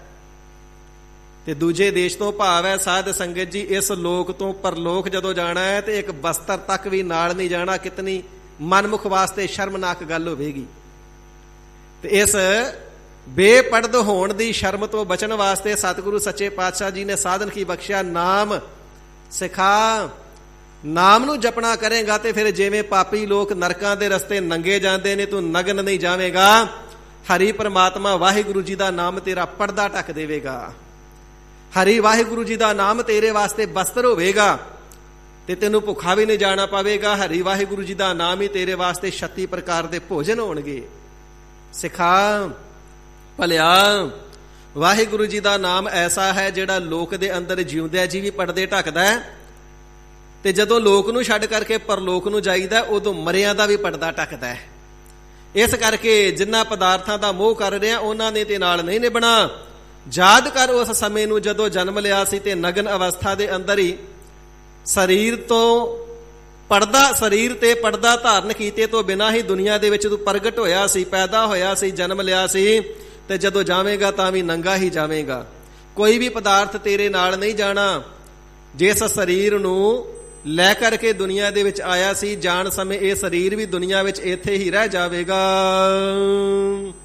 ਫੇਰ ਫਿਰਿਓ ਅਰ ਕਾਲ ਗਰਸੁਆ, ਫੇਰ ਮਨ ਕਰਕੇ ਵਿਸ਼ੇ ਵਿਕਾਰਾਂ ਵਿੱਚ ਫਿਰਦਾ ਰਹਿਆ ਹੈ, ਤਨ ਕਰਕੇ ਵਿਸ਼ੇ ਵਿਕਾਰੀ ਹੋ ਰਹਿਆ ਹੈ। ਇਸ ਕਰਕੇ ਪ੍ਰਮਾਤਮਾ ਜੀ ਵੱਲੋਂ ਫਿਰ ਸਜ਼ਾ ਇਹ ਮਿਲਦੀ ਹੈ, ਫੇਰ ਫਿਰਿਓ। 84 ਲੱਖ ਜੂਨੀਆਂ ਦੇ ਫੇਰਿਆਂ ਦੇ ਵਿੱਚ ਹੀ ਫਿਰਾਇਆ ਜਾਂਦਾ ਹੈ। ਇਸੇ ਪ੍ਰਕਾਰ ਇਤਨੀ ਪੰਕਤੀ ਫਿਰ ਪੜ੍ਹ ਦਿਓ। ਫੇਰ ਫਿਰਿਓ ਅਰ ਕਾਲ ਗਰਸੁਆ, ਕਾਲ ਜਦੋਂ ਆ ਕਰਕੇ ਗਰਸੂਆ ਸਰੀਰ ਨੂੰ ਗਰਸ ਲੈਂਦਾ ਨਾ, ਮੌਤ ਜਦੋਂ ਆ ਕਰਕੇ ਸਰੀਰ ਨੂੰ ਆਪਣਾ ਗਰਾਸ ਬਣਾਉਂਦੀ ਏ ਤੇ ਦਰਗਾਹ ਦੇ ਵਿੱਚ ਜਾਂਦਾ ਹੈ, ਕੱਚਾ ਚਿੱਠਾ ਤੇਰੇ ਕੁਕਰਮਾਂ ਦਾ ਖੁੱਲ ਜਾਂਦਾ ਹੈ। ਫਿਰ 84 ਲੱਖ ਦੇ ਗੇੜਿਆਂ ਦੇ ਵਿੱਚ ਤੈਨੂੰ ਫਿਰਾਇਆ ਜਾਂਦਾ ਹੈ, ਭਰਮਾਇਆ ਜਾਂਦਾ ਹੈ।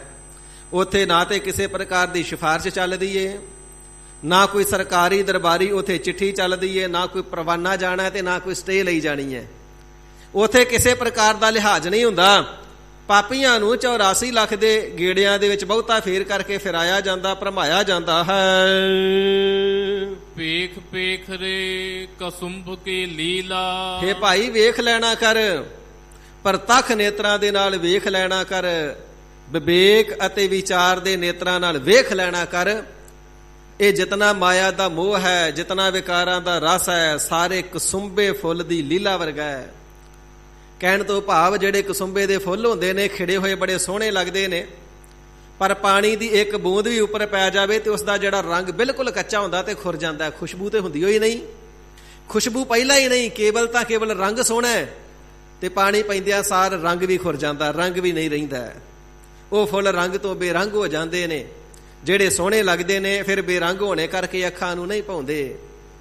ਇਸੇ ਪ੍ਰਕਾਰ ਜਿਹੜੇ ਮਨਮੁਖ ਅਗਿਆਨੀ ਜੀਵ ਨੇ, ਹਿਰਦੇ ਦੇ ਅੰਦਰ ਭਗਤੀ ਦੀ ਖੁਸ਼ਬੂਈ ਤੇ ਪਹਿਲਾਂ ਹੀ ਮੌਜੂਦ ਨਹੀਂ, ਤੇ ਦੁਨੀਆ ਨੂੰ ਜਿਹੜਾ ਬਹੁਤਾ ਪਾਜ ਆਪਣਾ ਦਿਖਾਵਣਾ ਕਰਦੇ ਨੇ, ਲਿਬਾਸ ਭੇਸ ਬਣਾ ਕਰਕੇ, ਕੀਮਤੀ ਕੱਪੜੇ ਪਾ ਕਰਕੇ, ਜਿਸ ਵੇਲੇ ਕਾਲ ਰੂਪੀ ਪਾਣੀ ਪੈਂਦਾ ਹੈ ਤੇ ਫਿਰ ਇਹ ਕੱਪੜੇ ਵੀ ਇੱਥੇ ਹੀ ਰਹਿ ਜਾਂਦੇ ਨੇ। ਫਿਰ ਤਾਂ ਨੰਗਾ ਦੁੱਜਕ ਚਾਲਿਆ, ਕੋਈ ਪਰਦਾ ਨਹੀਂ ਰਹਿ ਜਾਂਦਾ। ਹਜ਼ੂਰ ਫਰਮਾਉਂਦੇ ਨੇ, ਇਸੇ ਪ੍ਰਕਾਰ ਕੁਸੁੰਬੇ ਫੁੱਲ ਦਾ ਰੰਗ ਉਦੋਂ ਤੱਕ ਸੋਹਣਾ ਜਦੋਂ ਤੱਕ ਪਾਣੀ ਨਹੀਂ ਪੈ ਜਾਂਦਾ। ਤੇਰਾ ਸਰੀਰ ਵੀ ਉਦੋਂ ਤੱਕ ਹੀ ਸੋਹਣਾ ਦਿਸਦਾ ਹੈ, ਉਦੋਂ ਤੱਕ ਹੀ ਤੇਰੇ ਸਰੀਰ ਦਾ ਬਲ ਹੈ, ਉਦੋਂ ਤੱਕ ਹੀ ਤੇਰੀਆਂ ਸਿਫਾਰਿਸ਼ਾਂ ਨੇ, ਉਦੋਂ ਤੱਕ ਹੀ ਤੇਰਾ ਮਾਣ ਅਤੇ ਤੇਰੀ ਵਡਿਆਈ ਹੈ, ਜਦੋਂ ਤੱਕ ਕਾਲ ਰੂਪੀ ਪਾਣੀ ਨਹੀਂ ਪੈ ਜਾਂਦਾ। ਜਦੋਂ ਬੁਢਾਪਾ ਰੂਪੀ ਪਾਣੀ ਵੀ ਪੈ ਜਾਂਦਾ ਹੈ ਤੇ ਕੁਸੁੰਬੇ ਦੇ ਫੁੱਲ ਵਾਂਗੂ ਵਿਸ਼ੇ ਵਿਕਾਰਾਂ ਦਾ ਰੰਗ ਲੱਥ ਜਾਂਦਾ ਹੈ। ਮਨ ਚਾਹੇ ਕਿਤਨਾ ਕਲਪਦਾ ਰਹੇ ਵਿਕਾਰਾਂ ਵਾਸਤੇ, ਫਿਰ ਸਰੀਰ ਸਾਥ ਨਹੀਂ ਦਿੰਦਾ।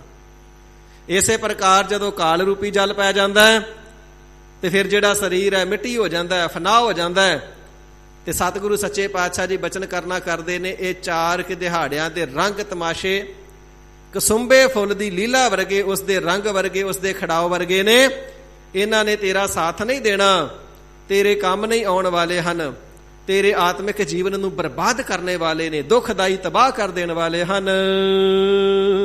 ਰਾਚ ਮਾਚ ਤਿਨਹੂ ਲਾਉ ਹਸੂਆ, ਪਰ ਜਿਹੜਾ ਅਗਿਆਨੀ ਜੀਵ ਹੈ, ਇਸ ਕਸੁੰਬੇ ਫੁੱਲ ਦੇ ਰੰਗ ਵਰਗੇ ਵਿਸ਼ੇ ਵਿਕਾਰਾਂ ਤੇ ਸੰਬੰਧੀਆਂ ਦੇ ਮੋਹ ਦੇ ਵਿੱਚ ਰਾਚ ਰਚ ਰਿਹਾ ਹੈ, ਮਾਚ ਮਿਚ ਰਿਹਾ ਹੈ, ਰਚ ਮਿਚ ਰਿਹਾ ਹੈ, ਤਦਾਕਾਰ ਹੋ ਰਿਹਾ ਹੈ, ਮਿਲ ਰਿਹਾ ਹੈ, ਲੀਨ ਹੋ ਰਿਹਾ ਹੈ। ਇਸ ਪ੍ਰਕਾਰ ਵਿਸ਼ੇ ਵਿਕਾਰਾਂ ਦੇ ਵਿੱਚ ਹੀ ਇਹ ਗਲਤਾਨ ਹੈ। ਫਿਰ ਪੜ੍ਹ ਦਿਓ ਜੀ। ਰਾਚ ਮਾਚ ਤਿਨਹੂ ਲਵ ਹਸੂਆ, ਤੇ ਵਿਸ਼ੇ ਵਿਕਾਰਾਂ ਨੂੰ ਪ੍ਰਾਪਤ ਕਰਕੇ ਹਸੂਆ ਬੜਾ ਹੱਸਦਾ, ਬੜਾ ਪ੍ਰਸੰਨ ਹੁੰਦਾ ਹੈ। ਸਕੇ ਸੰਬੰਧੀਆਂ ਦੇ ਮੋਹ ਨੂੰ ਪ੍ਰਾਪਤ ਕਰਕੇ ਹਸੂਆ, ਤਿੰਨਾਂ ਦੇ ਸੰਗ ਪ੍ਰਾਪਤ ਕਰਕੇ ਬੜਾ ਹੱਸਦਾ ਹੈ, ਬੜਾ ਜੋ ਕਿ ਠੱਠਾ ਮਜ਼ਾਕ ਕਰਦਾ ਹੈ। ਇਸੇ ਪ੍ਰਕਾਰ ਗਰੀਬ ਨਿਵਾਜ ਸੱਚੇ ਪਾਤਸ਼ਾਹ ਜੀ ਬਚਨ ਕਰਨਾ ਕਰਦੇ ਨੇ, ਤੂੰ ਤੇ ਵਿਸ਼ੇ ਵਿਕਾਰਾਂ ਵਿੱਚ ਗਲਤਾਨ ਹੈ ਤੇ ਤੇਰੀ ਕਿਰਿਆ ਨੂੰ ਵੇਖ ਕਰਕੇ ਜਮਕਾਲ ਜਮਦੂਤ ਹਸੂਆ ਹੱਸ ਰਹੇ ਨੇ ਤੇਰੇ ਮੂਰਖਪਣ ਦੇ ਉੱਪਰ। ਇਹ ਮੂਰਖ ਬੰਦਾ ਆਪਣੇ ਅਮੋਲਕ ਸਵਾਸਾਂ ਨੂੰ ਕਿਵੇਂ ਅਜਾਈ ਗਵਾਈ ਜਾਂਦਾ ਹੈ। ਉਹ ਤੇ ਤੇਰੇ ਸਾਹ ਗਿਣਦੇ ਪਏ ਨੇ ਜਿਵੇਂ ਬਾਣੀਆਂ ਰੁਪਈਏ ਗਿਣਦਾ ਹੈ। ਕਦੋਂ ਤੇਰੇ ਸਾਹ ਪੂਰੇ ਹੋਣ ਤੇ ਕਦੋਂ ਤੇਰੀ ਜਾਨ ਨੂੰ ਕੱਢ ਕੇ ਲੈ ਜਾਣ। ਤੂੰ ਵਿਸ਼ੇ ਵਿਕਾਰਾਂ ਨੂੰ ਦੇਖ ਕੇ ਹੱਸਦਾ ਹੈ, ਜਮਕਾਲ ਤੇਰੀ ਮੂਰਖਤਾ ਤੇ ਹੱਸਦਾ ਹੈ। ਛੀਜਤ ਡੋਰ ਦਿਨਸ ਅਰ ਰਹਿਨੀ। ਹੇ ਭਾਈ, ਸਾਰੇ ਹੀ ਜੀਵਾਂ ਦੀ ਜ਼ਿੰਦਗੀ ਰੂਪੀ ਜਿਹੜੀ ਡੋਰ ਹੈ ਨਾ, ਛਿਜਦੀ ਜਾ ਰਹੀ ਹੈ, ਕਮਜ਼ੋਰ ਹੁੰਦੀ ਜਾ ਰਹੀ ਹੈ। ਇੱਕ ਦਿਨ ਇਹ ਜ਼ਿੰਦਗੀ ਦੀ ਡੋਰ, ਜੀਵਨ ਦੀ ਡੋਰ, ਉਮਰਾਂ ਦੀ ਡੋਰ, ਸਵਾਸਾਂ ਦੀ ਡੋਰ ਟੁੱਟ ਜਾਣੀ ਏ, ਕਿਉਂਕਿ ਛਿਜਦੀ ਕਮਜ਼ੋਰ ਹੁੰਦੀ ਜਾ ਰਹੀ ਹੈ। ਦਿਨਸ ਅਰ ਰਹਿਣੀ, ਰਾਤ ਅਤੇ ਦਿਨ ਦੀ ਸੰਗਿਆ ਕਰਕੇ ਕਮਜ਼ੋਰ ਹੀ ਕਮਜ਼ੋਰ ਹੁੰਦੀ ਜਾ ਰਹੀ ਹੈ। ਜੋ ਦਿਨ ਆਵਹਿ ਸੋ ਦਿਨ ਜਾਹੀ, ਕਰਨਾ ਕੂਚ ਰਹਿਨ ਥਿਰ ਨਾਹੀ। ਜਿਹੜਾ ਦਿਨ ਚੜ੍ਹਦਾ ਹੈ ਸ਼ਾਮ ਤੱਕ ਛਿਪ ਜਾਂਦਾ ਹੈ, ਦੂਸਰਾ ਦਿਨ ਆਉਂਦਾ ਉਹ ਵੀ ਚਲਿਆ ਜਾਂਦਾ ਹੈ, ਰਾਤ ਆਉਂਦੀ ਏ ਚਲੀ ਜਾਂਦੀ ਏ, ਦਿਨ ਆਉਂਦਾ ਚਲਿਆ ਜਾਂਦਾ ਹੈ। ਤੇ ਦਿਨ ਦਿਨ ਕਰਕੇ, ਰਾਤ ਰਾਤ ਕਰਕੇ ਤੇਰੀ ਆਰਬਲਾ, ਤੇਰੀ ਆਰਜੂ, ਤੇਰੀ ਉਮਰਾਂ ਘਟਦੀ ਜਾ ਰਹੀ ਏ। ਇਹ ਸਵਾਸਾਂ ਦੀ ਡੋਰ, ਉਮਰਾਂ ਦੀ ਡੋਰ ਕਮਜ਼ੋਰ ਹੁੰਦੀ ਜਾ ਰਹੀ ਏ। ਤੂੰ ਨਾ ਸਮਝਾ, ਇਸ ਗੱਲ ਨੂੰ ਜਾਣਦਾ ਹੀ ਨਹੀਂ। ਤੂੰ ਬਾਵਰ ਗਾਵਰ ਕਮਲਿਆ ਝਲਿਆ, ਇਸ ਗੱਲ ਨੂੰ ਨਹੀਂ ਸਮਝਦਾ ਹੈ। ਜੀਅ ਕੋ ਕਾਜ ਨਾ ਕੀਨੋ ਕਛੂਆ। ਤੇ ਜਿਹੜਾ ਕਾਰਜ ਸਿਮਰਨ ਭਜਨ ਬੰਦਗੀ ਰੂਪੀ ਕਾਰਜ ਤੇਰੇ ਜੀਅਕ ਹੈ, ਤੇਰੇ ਜੀਵ ਆਤਮਾ ਦੇ ਕੰਮ ਆਉਣਾ ਸੀ ਨਾ, ਉਹ ਤੇ ਤੂੰ ਕਛੂਆ ਕੁਛ ਵੀ ਨਹੀਂ ਕੀਤਾ। ਸਤਿਗੁਰੂ ਜੀ ਤਾਂ ਫਰਮਾਨ ਕਰਦੇ ਨੇ, ਮਿਲ ਸਾਧ ਸੰਗਤ ਭਜ ਕੇਵਲ ਨਾਮ। ਪਰ ਸਾਧ ਸੰਗਤ ਦੇ ਨਾਲ ਮਿਲ ਕਰਕੇ ਸਤਨਾਮ ਸ੍ਰੀ ਵਾਹਿਗੁਰੂ, ਇਹ ਵਾਹਿਗੁਰੂ ਜੀ ਦਾ ਨਾਮ ਜਪਣਾ ਤੇਰੇ ਮਨ ਨੂੰ ਪਿਆਰਾ ਹੀ ਨਹੀਂ ਲੱਗਾ, ਤੇਰੇ ਮਨ ਦੀ ਰੁਚੀ ਹੀ ਨਹੀਂ ਬਣੀ, ਤੇਰੇ ਹਿਰਦੇ ਦੇ ਅੰਦਰ ਪਿਆਰ ਹੀ ਨਹੀਂ ਆਇਆ। ਜਿਸ ਜੀਅ ਤੇਰਾ ਕਹਿ ਆਵੈ ਕਾਮ, ਭਜ ਮਨ ਮੇਰੇ ਏਕੋ ਨਾਮ। ਜਿਹੜਾ ਨਾਮ ਤੇਰੇ ਜੀਵ ਆਤਮਾ ਦੇ ਕੰਮ ਆਉਣਾ ਸੀ, ਦਰਗਾਹ ਦੇ ਵਿੱਚ ਤੇਰਾ ਸੰਗੀ ਸਾਥੀ ਹੋਣਾ ਸੀ, ਤੂੰ ਕਛੂਆ ਕੁਛ ਕੁ ਸਮਾਂ ਵੀ, ਥੋੜਾ ਜਿਹਾ ਸਮਾਂ ਵੀ ਉਸ ਨੂੰ ਜਪਿਆ ਨਹੀਂ। ਸਤਿਗੁਰੂ ਸੱਚੇ ਪਾਤਸ਼ਾਹ ਜੀ ਦਾ ਸਿਧਾਂਤ ਹੈ, ਭਾਈ ਸ਼ੁਰੂ ਤੇ ਕਰ ਪੂਰਨੇ ਪਦ ਤੇ ਮਹਾਰਾਜ ਜੀ ਨੇ ਭਗਤ ਕਬੀਰ ਸਾਹਿਬ ਜੀ ਦੀ ਰਚਨਾ ਦੁਆਰਾ। ਕਬੀਰ ਏਕ ਘੜੀ ਨਹੀਂ ਜਪਿਆ ਜਾਂਦਾ ਬਹੁਤਾ ਸਮਾਂ। ਚੱਲ ਦਿਨ ਦੇ ਵਿੱਚੋਂ 4 ਪੈਰਾਂ ਚੋਂ ਘੜੀ ਕੋ ਦਾ ਸਮਾਂ ਕੱਢ ਲੈ। ਯਾਦ ਰੱਖ, ਘੜੀ ਕੋ ਦਾ ਸਮਾਂ ਸਵੇਰੇ ਕੱਢੇਗਾ, ਘੜੀ ਕੋ ਦਾ ਸ਼ਾਮ ਨੂੰ ਕੱਢੇਗਾ, 2 ਘੜੀਆਂ ਤੇਰੀਆਂ ਹੋ ਜਾਣਗੀਆਂ। ਮਹਾਰਾਜ ਦੋਵੇਂ ਸਮੇਂ ਨਹੀਂ ਜਪਿਆ ਜਾਂਦਾ, ਕਹਿੰਦੇ ਚੰਗਾ ਫਿਰ 1 ਘੜੀ ਕੱਢ ਲਾ, 1 ਟਾਈਮ ਹੀ ਕੱਢ ਲਾ। ਮਹਾਰਾਜ ਬੜੇ ਕੰਮਕਾਰ ਨੇ, ਧੰਦੇ ਧੰਦਾਰ ਨੇ, ਬੜੇ ਜੰਜਾਲ ਨੇ, ਘਰ ਗ੍ਰਸਤੀ ਹੈ, ਪਰਿਵਾਰ ਪਾਲਣਾ ਹੈ, ਲੋੜਾਂ ਬੜੀਆਂ ਨੇ। ਤੇ ਭਗਤ ਜੀ ਕਹਿੰਦੇ ਜੇ ਇੰਨਾ ਹੀ ਜ਼ਿਆਦਾ ਕੰਮਾਂ ਕਾਰਾਂ ਵਿੱਚ ਗਲਤਾਨ ਹੈ ਤੇ ਅੱਧੀ ਕੁ ਘੜੀ ਕੱਢ ਲੈ, ਆਧੀ ਘੜੀ। ਮਹਾਰਾਜ ਜੇ ਕਿਤੇ ਜ਼ਿਆਦਾ ਕੰਮਕਾਰ ਹੋਣ, ਇਤਨਾ ਸਮਾਂ ਵੀ ਨਾ ਨਿਕਲੇ, ਤੇ ਕਹਿੰਦੇ ਆਧੀ ਹੂੰ ਤੇ ਯਾਦ, ਅੱਧੀ ਚੋਂ ਅੱਧੀ ਕੱਢ ਲੈ। 1 ਘੜੀ 24 ਮਿੰਟਾਂ ਦੀ, ਅੱਧੀ ਘੜੀ 12 ਮਿੰਟਾਂ ਦੀ, ਤੇ ਅੱਧੀ ਤੋਂ ਅੱਧੀ ਘੜੀ 6 ਮਿੰਟਾਂ ਦੀ। 24 ਮਿੰਟ ਕੱਢ ਲੈ, ਨਹੀਂ ਨਿਕਲਦੇ 12 ਕੱਢ ਲੈ, ਇੰਨੇ ਵੀ ਨਿਕਲਦੇ ਤੇ 6 ਹੀ ਕੱਢ ਲੈ। ਤੇ ਮਹਾਰਾਜ ਇਤਨਾ ਸਮਾਂ ਕੱਢ ਕੇ ਕਰੀਏ ਕੀ? ਤੇ ਭਗਤ ਸਾਹਿਬ ਜੀ ਫਰਮਾਉਂਦੇ ਨੇ, ਭਗਤਨ ਸੇਤੀ ਗੋਸ਼ਟੇ ਜੋ ਕੀਨੇ ਸੋ ਲਾਭ। ਭਗਤ ਜਨਾਂ ਦੇ ਨਾਲ ਕੀਤੀ ਹੋਈ ਗੋਸ਼ਟੀ, ਕੀਤੀ ਵਿਚਾਰ ਚਰਚਾ। ਭਾਵ ਕੀ ਹੈ? ਇੱਕ ਸਿੱਖ ਦੋਏ ਸਾਧ ਸੰਗ। ਜੇ ਕਿਸੇ ਭਗਤ ਦੇ ਨਾਲ ਮਿਲ ਕਰਕੇ ਵਿਚਾਰ ਗੋਸ਼ਟੀ 6 ਮਿੰਟ ਵੀ ਰੋਜ਼ ਕਰ ਲਵੇ, 10-12 ਮਿੰਟ ਵੀ ਕਰ ਲਵੇ, ਘੜੀਆਂ 2 ਘੜੀਆਂ ਵੀ ਕਰ ਲਵੇ, ਜਿਤਨਾ ਵੀ ਸਮਾਂ ਕੱਢ ਲਵੇਗਾ ਤੇਰੇ ਵਾਸਤੇ ਲਾਭ ਹੀ ਲਾਭ ਹੈ। 2 ਘੜੀਆਂ ਨਹੀਂ, 1 ਕੱਢ ਲੈ, ਅੱਧੀ ਕੱਢ ਲੈ, ਅੱਧੀ ਚੋਂ ਅੱਧੀ ਕੱਢ ਲੈ। ਤੇ ਯਾਦ ਰੱਖੀ, 1 ਦਿਨ ਦੇ 6 ਮਿੰਟ ਤੇ 2 ਦਿਨਾਂ ਦੇ 12, 10 ਦਿਨਾਂ ਦੇ ਕਿੰਨੇ ਹੋ ਗਏ? 60 ਮਿੰਟ। ਇਸੇ ਪ੍ਰਕਾਰ ਮਹੀਨੇ ਦੇ ਕਿੰਨੇ ਹੋ ਗਏ? 3 ਘੰਟੇ। ਤੇ ਸਾਲ ਦੇ ਕਿੰਨੇ ਹੋ ਗਏ? 36 ਘੰਟੇ। ਤੇ ਜਿੰਨੀ ਤੇਰੀ ਉਮਰ ਹੈ, ਥੋੜੇ ਥੋੜੇ ਥੋੜੇ ਥੋੜੇ ਜੇ ਮਿੰਟ ਵੀ ਜੁੜਦੇ ਰਹੇ ਨਾ, ਜਿਵੇਂ ਘਰ ਦੇ ਵਿੱਚ ਬੱਚੇ ਛੋਟਾ ਜਿਹਾ ਇੱਕ ਖਜ਼ਾਨਾ, ਗੋਲਕ ਜਾਂ ਬੁਗਨੀ ਰੱਖਦੇ ਨੇ, ਤੇ ਜਿਹੜਾ ਮਾਤਾ ਪਿਤਾ ਤੋਂ ਕੋਈ ਪੈਸਾ ਮਿਲਦਾ, ਜਾ ਕੇ ਆਪਣੀ ਬੁਗਨੀ, ਆਪਣੀ ਗੋਲਕ ਵਿੱਚ ਪਾ ਲੈਂਦੇ ਨੇ। ਰਿਸ਼ਤੇਦਾਰ ਆਉਂਦੇ ਨੇ, ਬੱਚੇ ਨੂੰ ਜਾਣ ਲੱਗਿਆ ਕੁਝ ਪੈਸੇ ਦੇ ਕੇ ਜਾਂਦੇ ਨੇ, ਬੱਚਾ ਦੌੜ ਕੇ ਆਪਣੀ ਗੋਲਕ ਵਿੱਚ ਪਾ ਲੈਂਦਾ। ਹੌਲੀ ਹੌਲੀ ਕਰਦਿਆਂ ਕਰਦਿਆਂ ਪੈਸੇ ਤਾਂ ਥੋੜੇ ਥੋੜੇ ਪਾਏ ਗਏ, ਪਰ ਇੱਕ ਦਿਨ ਨੂੰ ਉਹ ਬੁਗਨੀ, ਉਹ ਗੋਲਕ ਭਰ ਜਾਂਦੀ ਏ। ਤੇ ਜਦੋਂ ਬੁਗਨੀ ਨੂੰ ਤੋੜਿਆ ਜਾਂਦਾ ਤੇ ਵਿੱਚੋਂ ਕਾਫੀ ਸਾਰੀ ਮਾਇਆ ਮਿਲ ਜਾਂਦੀ ਹੈ, ਕਿੰਨੇ ਪੈਸੇ ਨਿਕਲ ਆਉਂਦੇ ਨੇ। ਇਸੇ ਪ੍ਰਕਾਰ ਥੋੜਾ ਥੋੜਾ ਸਮਾਂ ਜਿਹੜਾ ਪਾਉਣਾ ਹੈ ਨਾ, ਇਸ ਸਰੀਰ ਰੂਪੀ ਬੁਗਨੀ ਦੇ ਵਿੱਚ ਉਹ ਸਫਲ ਕਰੀ ਜਾ। ਸਰੀਰ ਗੋਲਕ ਹੈ। ਥੋੜਾ ਥੋੜਾ ਜਿਹੜਾ ਸਿਮਰਨ ਪਾਉਣਾ ਹੈ, ਇਹ ਧਨ ਹੈ, ਇਹ ਪੈਸੇ ਨੇ, ਇਹ ਨਾਮ ਧਨ ਹੈ, ਦੌਲਤ ਖਜ਼ਾਨਾ ਹੈ ਵਾਹਿਗੁਰੂ ਜੀ ਦੇ ਨਾਮ ਦਾ। ਤੇ ਥੋੜਾ ਥੋੜਾ ਸਮਾਂ ਜਿਹੜਾ ਰੋਜ਼ ਪਾਉਣਾ ਹੈ, ਸਮਝ ਲਾ ਸਰੀਰ ਰੂਪੀ ਗੋਲਕ ਦੇ ਅੰਦਰ ਸਰੀਰ ਰੂਪੀ ਤਿਜੋਰੀ ਦੇ ਅੰਦਰ ਥੋੜਾ ਥੋੜਾ ਧਨ ਪਾ ਰਿਹਾ ਏ, ਤੇ ਜਿਸ ਦਿਨ ਇਸ ਸਰੀਰ ਰੂਪੀ ਗੋਲਕ ਨੇ ਟੁੱਟਣਾ ਹੈ, ਭੱਜਣਾ ਹੈ, ਕਾਲ ਨੇ ਆ ਕੇ ਭੰਨ ਦੇਣਾ ਨਾ ਸਰੀਰ ਨੂੰ, ਬਾਕੀ ਤੇ ਕੁਛ ਨਾਲ ਨਹੀਂ ਜਾਣਾ। ਬੁਗਨੀ ਤੋੜ ਦਈਏ ਠੀਕਰਾਂ ਬਾਹਰ ਹੀ ਸੁੱਟਣੀਆਂ ਪੈਂਦੀਆਂ, ਕਿਸੇ ਕੰਮ ਨਹੀਂ ਆਉਂਦੀਆਂ। ਸਰੀਰ ਟੁੱਟ ਜਾਣਾ, ਘਰਦਿਆਂ ਨੇ ਬਾਹਰ ਹੀ ਕੱਢ ਦੇਣਾ, ਸਾੜ ਦੇਣਾ ਜਾਂ ਦੱਬ ਦੇਣਾ, ਕਿਸੇ ਕੰਮ ਨਹੀਂ ਆਉਣਾ। ਪਰ ਜਿਹੜਾ ਸਰੀਰ ਦੇ ਵਿੱਚ ਧਨ ਇਕੱਤਰ ਹੋਇਆ ਨਾ, ਨਾਮ ਧਨ, ਉਹ ਧਨ ਤੇਰੇ ਦਰਗਾਹ ਦੇ ਵਿੱਚ ਕੰਮ ਆਵੇਗਾ। ਥੋੜਾ ਥੋੜਾ ਕਰਦਿਆਂ ਵੀ ਉਦੋਂ ਨੂੰ ਬਹੁਤ ਸਾਰਾ ਇਕੱਠਾ ਹੋ ਜਾਵੇਗਾ। ਇਸ ਕਰਕੇ ਫਰਮਾਨ ਕਰਦੇ ਨੇ, ਅੱਧੀ ਚੋਂ ਅੱਧੀ ਘੜੀ ਇੱਕ ਦਿਨ ਦੀ ਖੇਡ ਨਹੀਂ ਹੈ, ਇਸ ਨੂੰ ਨਿਰੰਤਰ ਜਾਰੀ ਰੱਖ। ਹਰ ਰੋਜ਼ ਜਿਤਨੀ ਗੋਸ਼ਟੀ ਕਰ ਲਵੇਂਗਾ, ਸਤ ਸੰਗਤ ਸਾਧ ਸੰਗਤ ਕਰ ਲਵੇਂਗਾ, ਤੈਨੂੰ ਲਾਭ ਹੀ ਪ੍ਰਾਪਤ ਹੋਵੇਗਾ। ਤੇ ਥੋੜੀ ਥੋੜੀ ਸਾਧ ਸੰਗਤ ਕਰਦਿਆਂ ਇੱਕ ਦਿਨ ਤੇਰੇ ਹਿਰਦੇ ਨੂੰ ਰੰਗ ਵੀ ਐਸਾ ਲੱਗਦਾ ਜਾਵੇਗਾ, ਫਿਰ ਘੜੀ ਕਦੋਂ ਬਤੀਤ ਹੋ ਗਈ, 2 ਘੜੀਆਂ ਕਦੋਂ ਲੰਘ ਗਈਆਂ, ਘੰਟਾ ਕਦੋਂ ਲੰਘ ਗਿਆ, 2 ਘੰਟੇ ਸਿਮਰਨ ਕਰਦਿਆਂ ਕਦੋਂ ਬਤੀਤ ਹੋ ਗਏ, ਤੈਨੂੰ ਪਤਾ ਵੀ ਨਹੀਂ ਲੱਗਣਾ। ਕਿਉਂਕਿ ਫਿਰ ਸੁਰਤ ਨਿਰਮਲ ਜੂ ਹੋ ਜਾਣੀ ਹੈ, ਸਿਖਾ ਤੂੰ ਲਿਵ ਵਾਲਾ ਜੂ ਹੋ ਜਾਵੇਂਗਾ। ਇਸ ਕਰਕੇ ਫਿਰ ਤੈਨੂੰ ਨਾਮ ਪਿਆਰਾ ਲੱਗੇਗਾ। ਤੇ ਹਜ਼ੂਰ ਫਰਮਾਵਣਾ ਕਰਦੇ ਨੇ, ਦੁਨੀਆਦਾਰੀ ਦੇ ਅੰਦਰ ਹੋਰ ਧੰਦੇ ਧੰਦਾਰ ਕੰਮਕਾਰ ਇਤਿਆਦਿਕ ਕੁਛ ਵੀ ਤੇਰੇ ਕੰਮ ਨਹੀਂ ਆਉਣੇ। ਨਾਮ ਰੂਪੀ ਦੌਲਤ ਨੂੰ ਇਕੱਠਿਆਂ ਕਰ ਲਾ, ਦਰਗਾਹ ਦੇ ਅੰਦਰ ਇਹੀਓ ਤੇਰੇ ਸਾਥ ਨਿਭੇਗਾ। ਕਰਤ ਕਰਤ ਇਵ ਹੀ ਬਿਰਧਾਨੂ। ਤੇ ਮਹਾਰਾਜ ਜਿਹੜੇ ਕੰਮਕਾਰ ਨੇ, ਧੰਦੇ ਧੰਦਾਰ, ਉਹ ਵੀ ਤੇ ਜ਼ਰੂਰੀ ਨੇ ਨਾ। ਤੇ ਸੱਚੇ ਪਾਤਸ਼ਾਹ ਜੀ ਨੂੰ ਬੇਨਤੀ ਕੀਤੀ, ਮਹਾਰਾਜ ਸੱਚੇ ਪਾਤਸ਼ਾਹ ਜੀ, ਜਿਹੜਾ ਸਿਮਰਨ ਭਜਨ ਬੰਦਗੀ ਏ ਅਜੇ ਬੁਢਾਪੇ ਦੀ ਅਵਸਥਾ ਤੇ ਰਹਿੰਦੀ ਏ। ਬੁਢਾਪੇ ਵਿੱਚ ਜਪ ਲਵਾਂਗੇ, ਪੁੱਤ ਕਮਾਈ ਕਰਨਗੇ, ਪੁੱਤ ਖੱਟੀ ਕਰਕੇ ਲਿਆਉਣਗੇ, ਧਨ ਕਮਾ ਕੇ ਲਿਆਉਣਗੇ, ਮੰਜੇ ਤੇ ਬੈਠੇ ਛਕਾਂਗੇ, ਨਾਲੇ ਨਾਮ ਜਪਾਂਗੇ। ਤੇ ਮਹਾਰਾਜ ਸੱਚੇ ਪਾਤਸ਼ਾਹ ਜੀ ਬਚਨ ਕਰਨਾ ਕਰਦੇ ਨੇ, ਸਿੱਖੋ ਕਰਤ ਕਰਤ ਇਹ ਵੀ ਬਿਰਧਾਨੋ। ਐਵੇਂ ਪਦਾਰਥਾਂ ਨੂੰ ਇਕੱਠੇ ਕਰਦਿਆਂ ਕਰਦਿਆਂ ਹੀ ਬਿਰਧ ਅਵਸਥਾ ਵੀ ਸਰੀਰ ਤੇ ਆ ਗਈ, ਅਥਵਾ ਇੱਕ ਦਿਨ ਆ ਜਾਵੇਗੀ। ਤੇ ਜਿਹੜੇ ਕੰਮਾਂ ਕਾਰਾਂ ਧੰਦੇ ਧੰਦਾਰਿਆਂ ਨੂੰ ਕਰਦਿਆਂ ਕਰਦਿਆਂ ਹੀ ਬਜ਼ੁਰਗ ਅਵਸਥਾ ਨੂੰ ਪ੍ਰਾਪਤ ਹੋ ਗਏ, ਬਜ਼ੁਰਗ ਹੋ ਗਏ ਹਨ ਜਿਹੜੇ। ਹਾਰਿਓ ਉਕਤੇ ਤਨ ਖਿਨ ਸੁਆ। ਹਾਰੇ ਸਰੀਰ ਦੇ ਬਲ ਨੂੰ ਹਾਰ ਗਏ, ਉਕਤੇ ਬਾਣੀ ਦੇ ਬਲ ਨੂੰ ਵੀ ਹਾਰ ਗਏ। ਮੂੰਹ ਚੋਂ ਬੋਲਦੇ ਵਾਹਿਗੁਰੂ ਨੇ, ਨਿਕਲਦਾ ਕੁਝ ਹੋਰ ਨਾ। ਇਸੇ ਪ੍ਰਕਾਰ ਜਿਹੜਾ ਤਨ ਹੈ ਖੀਨਸੂਆ, ਇਸ ਦਾ ਜਿਹੜਾ ਬਲ ਸੀ ਉਹ ਖੀਨ ਹੋ ਗਿਆ ਤੇ ਨਸੂਆ ਨਸ ਗਿਆ ਅਥਵਾ ਨਾਸ ਹੋ ਗਿਆ। ਸਰੀਰ ਵਿੱਚ ਬਲ ਵੀ ਨਹੀਂ ਰਿਹਾ। ਇਸੇ ਪ੍ਰਕਾਰ ਖੀਨ ਅਸੂਆ, ਅਸੂਆ ਆਂਸੂ, ਅੱਖਾਂ ਦੇ ਵਿੱਚੋਂ ਪਾਣੀ ਵਗਦਾ ਰਹਿੰਦਾ ਹੈ, ਨਜ਼ਰ ਕਮਜ਼ੋਰ ਹੋ ਜਾਂਦੀ ਹੈ, ਸਰੀਰ ਬਜ਼ੁਰਗ ਹੋ ਜਾਂਦਾ ਹੈ, ਜਵਾਨੀ ਵਾਲਾ ਤਾਣ ਨਹੀਂ ਰਹਿੰਦਾ। ਪਰ ਯਾਦ ਰੱਖੀ, ਜਿਹੜਾ ਕੰਮ ਸਾਰੀ ਜ਼ਿੰਦਗੀ ਕੀਤਾ ਹੋਵੇ ਨਾ, ਪਰਪੱਕਤਾ ਉਸੇ ਦੀ ਹੋ ਜਾਂਦੀ ਏ। ਸਾਰੀ ਜ਼ਿੰਦਗੀ ਪਦਾਰਥ ਹੀ ਇਕੱਤਰ ਕੀਤੇ, ਸਾਰੀ ਜ਼ਿੰਦਗੀ ਮੋਹ ਪਦਾਰਥਾਂ ਵਿੱਚ ਲਾਇਆ। ਸਾਧ ਸੰਗਤ ਜੀ ਫਿਰ ਬੇਨਤੀ ਕਰਦੇ ਵਾਂ, ਪਦਾਰਥ ਇਕੱਠੇ ਕਰਨੇ ਮਾੜੇ ਨਹੀਂ, ਪਰ ਪਦਾਰਥਾਂ ਦਾ ਮੋਹ ਹਿਰਦੇ ਵਿੱਚ ਪਾਲਣਾ ਮਾੜਾ ਹੈ। ਤੇ ਹਜ਼ੂਰ ਫਰਮਾਵਣਾ ਕਰਦੇ, ਜਿਨ੍ਹਾਂ ਪਦਾਰਥਾਂ ਨੂੰ ਇਕੱਠਾ ਕਰਦਾ ਰਿਹਾ, ਹਿਰਦੇ ਦਾ ਮੋਹ ਸਾਰੀ ਬਚਪਨ ਦੀ ਅਵਸਥਾ ਵਿੱਚ, ਕਿਸ਼ੋਰ ਅਵਸਥਾ ਦੇ ਵਿੱਚ, ਜਵਾਨੀ ਦੀ ਅਵਸਥਾ ਦੇ ਵਿੱਚ, ਪ੍ਰੌਢਿਆ ਅਵਸਥਾ ਦੇ ਵਿੱਚ ਜਦੋਂ ਉਹਨਾਂ ਦੇ ਨਾਲ ਮੋਹ ਲਾ ਕਰਕੇ ਰੱਖਿਆ, ਤੇ ਬੁਢਾਪੇ ਵਿੱਚ ਫਿਰ ਮੋਹ ਕਿੱਥੋਂ ਛੁੱਟੇਗਾ। ਸਾਰੀ ਜ਼ਿੰਦਗੀ ਜਿਨ੍ਹਾਂ ਦਾ ਮੋਹ ਕੀਤਾ, ਉਹ ਮੋਹ ਇੰਨਾ ਜ਼ਿਆਦਾ ਪਰਪੱਕ ਹੋ ਜਾਂਦਾ ਕਿ ਬੁਢਾਪੇ ਦੇ ਵਿੱਚ ਹੋਰ ਵੀ ਦੁਖਦਾਈ ਹੋ ਜਾਂਦਾ ਹੈ। ਸਰੀਰ ਕਮਜ਼ੋਰ ਹੋ ਜਾਂਦਾ ਹੈ, ਅੱਖਾਂ ਚੋਂ ਜਲ ਵਗਦਾ ਹੈ, ਨਜ਼ਰ ਕਮਜ਼ੋਰ ਹੋ ਜਾਂਦੀ ਹੈ।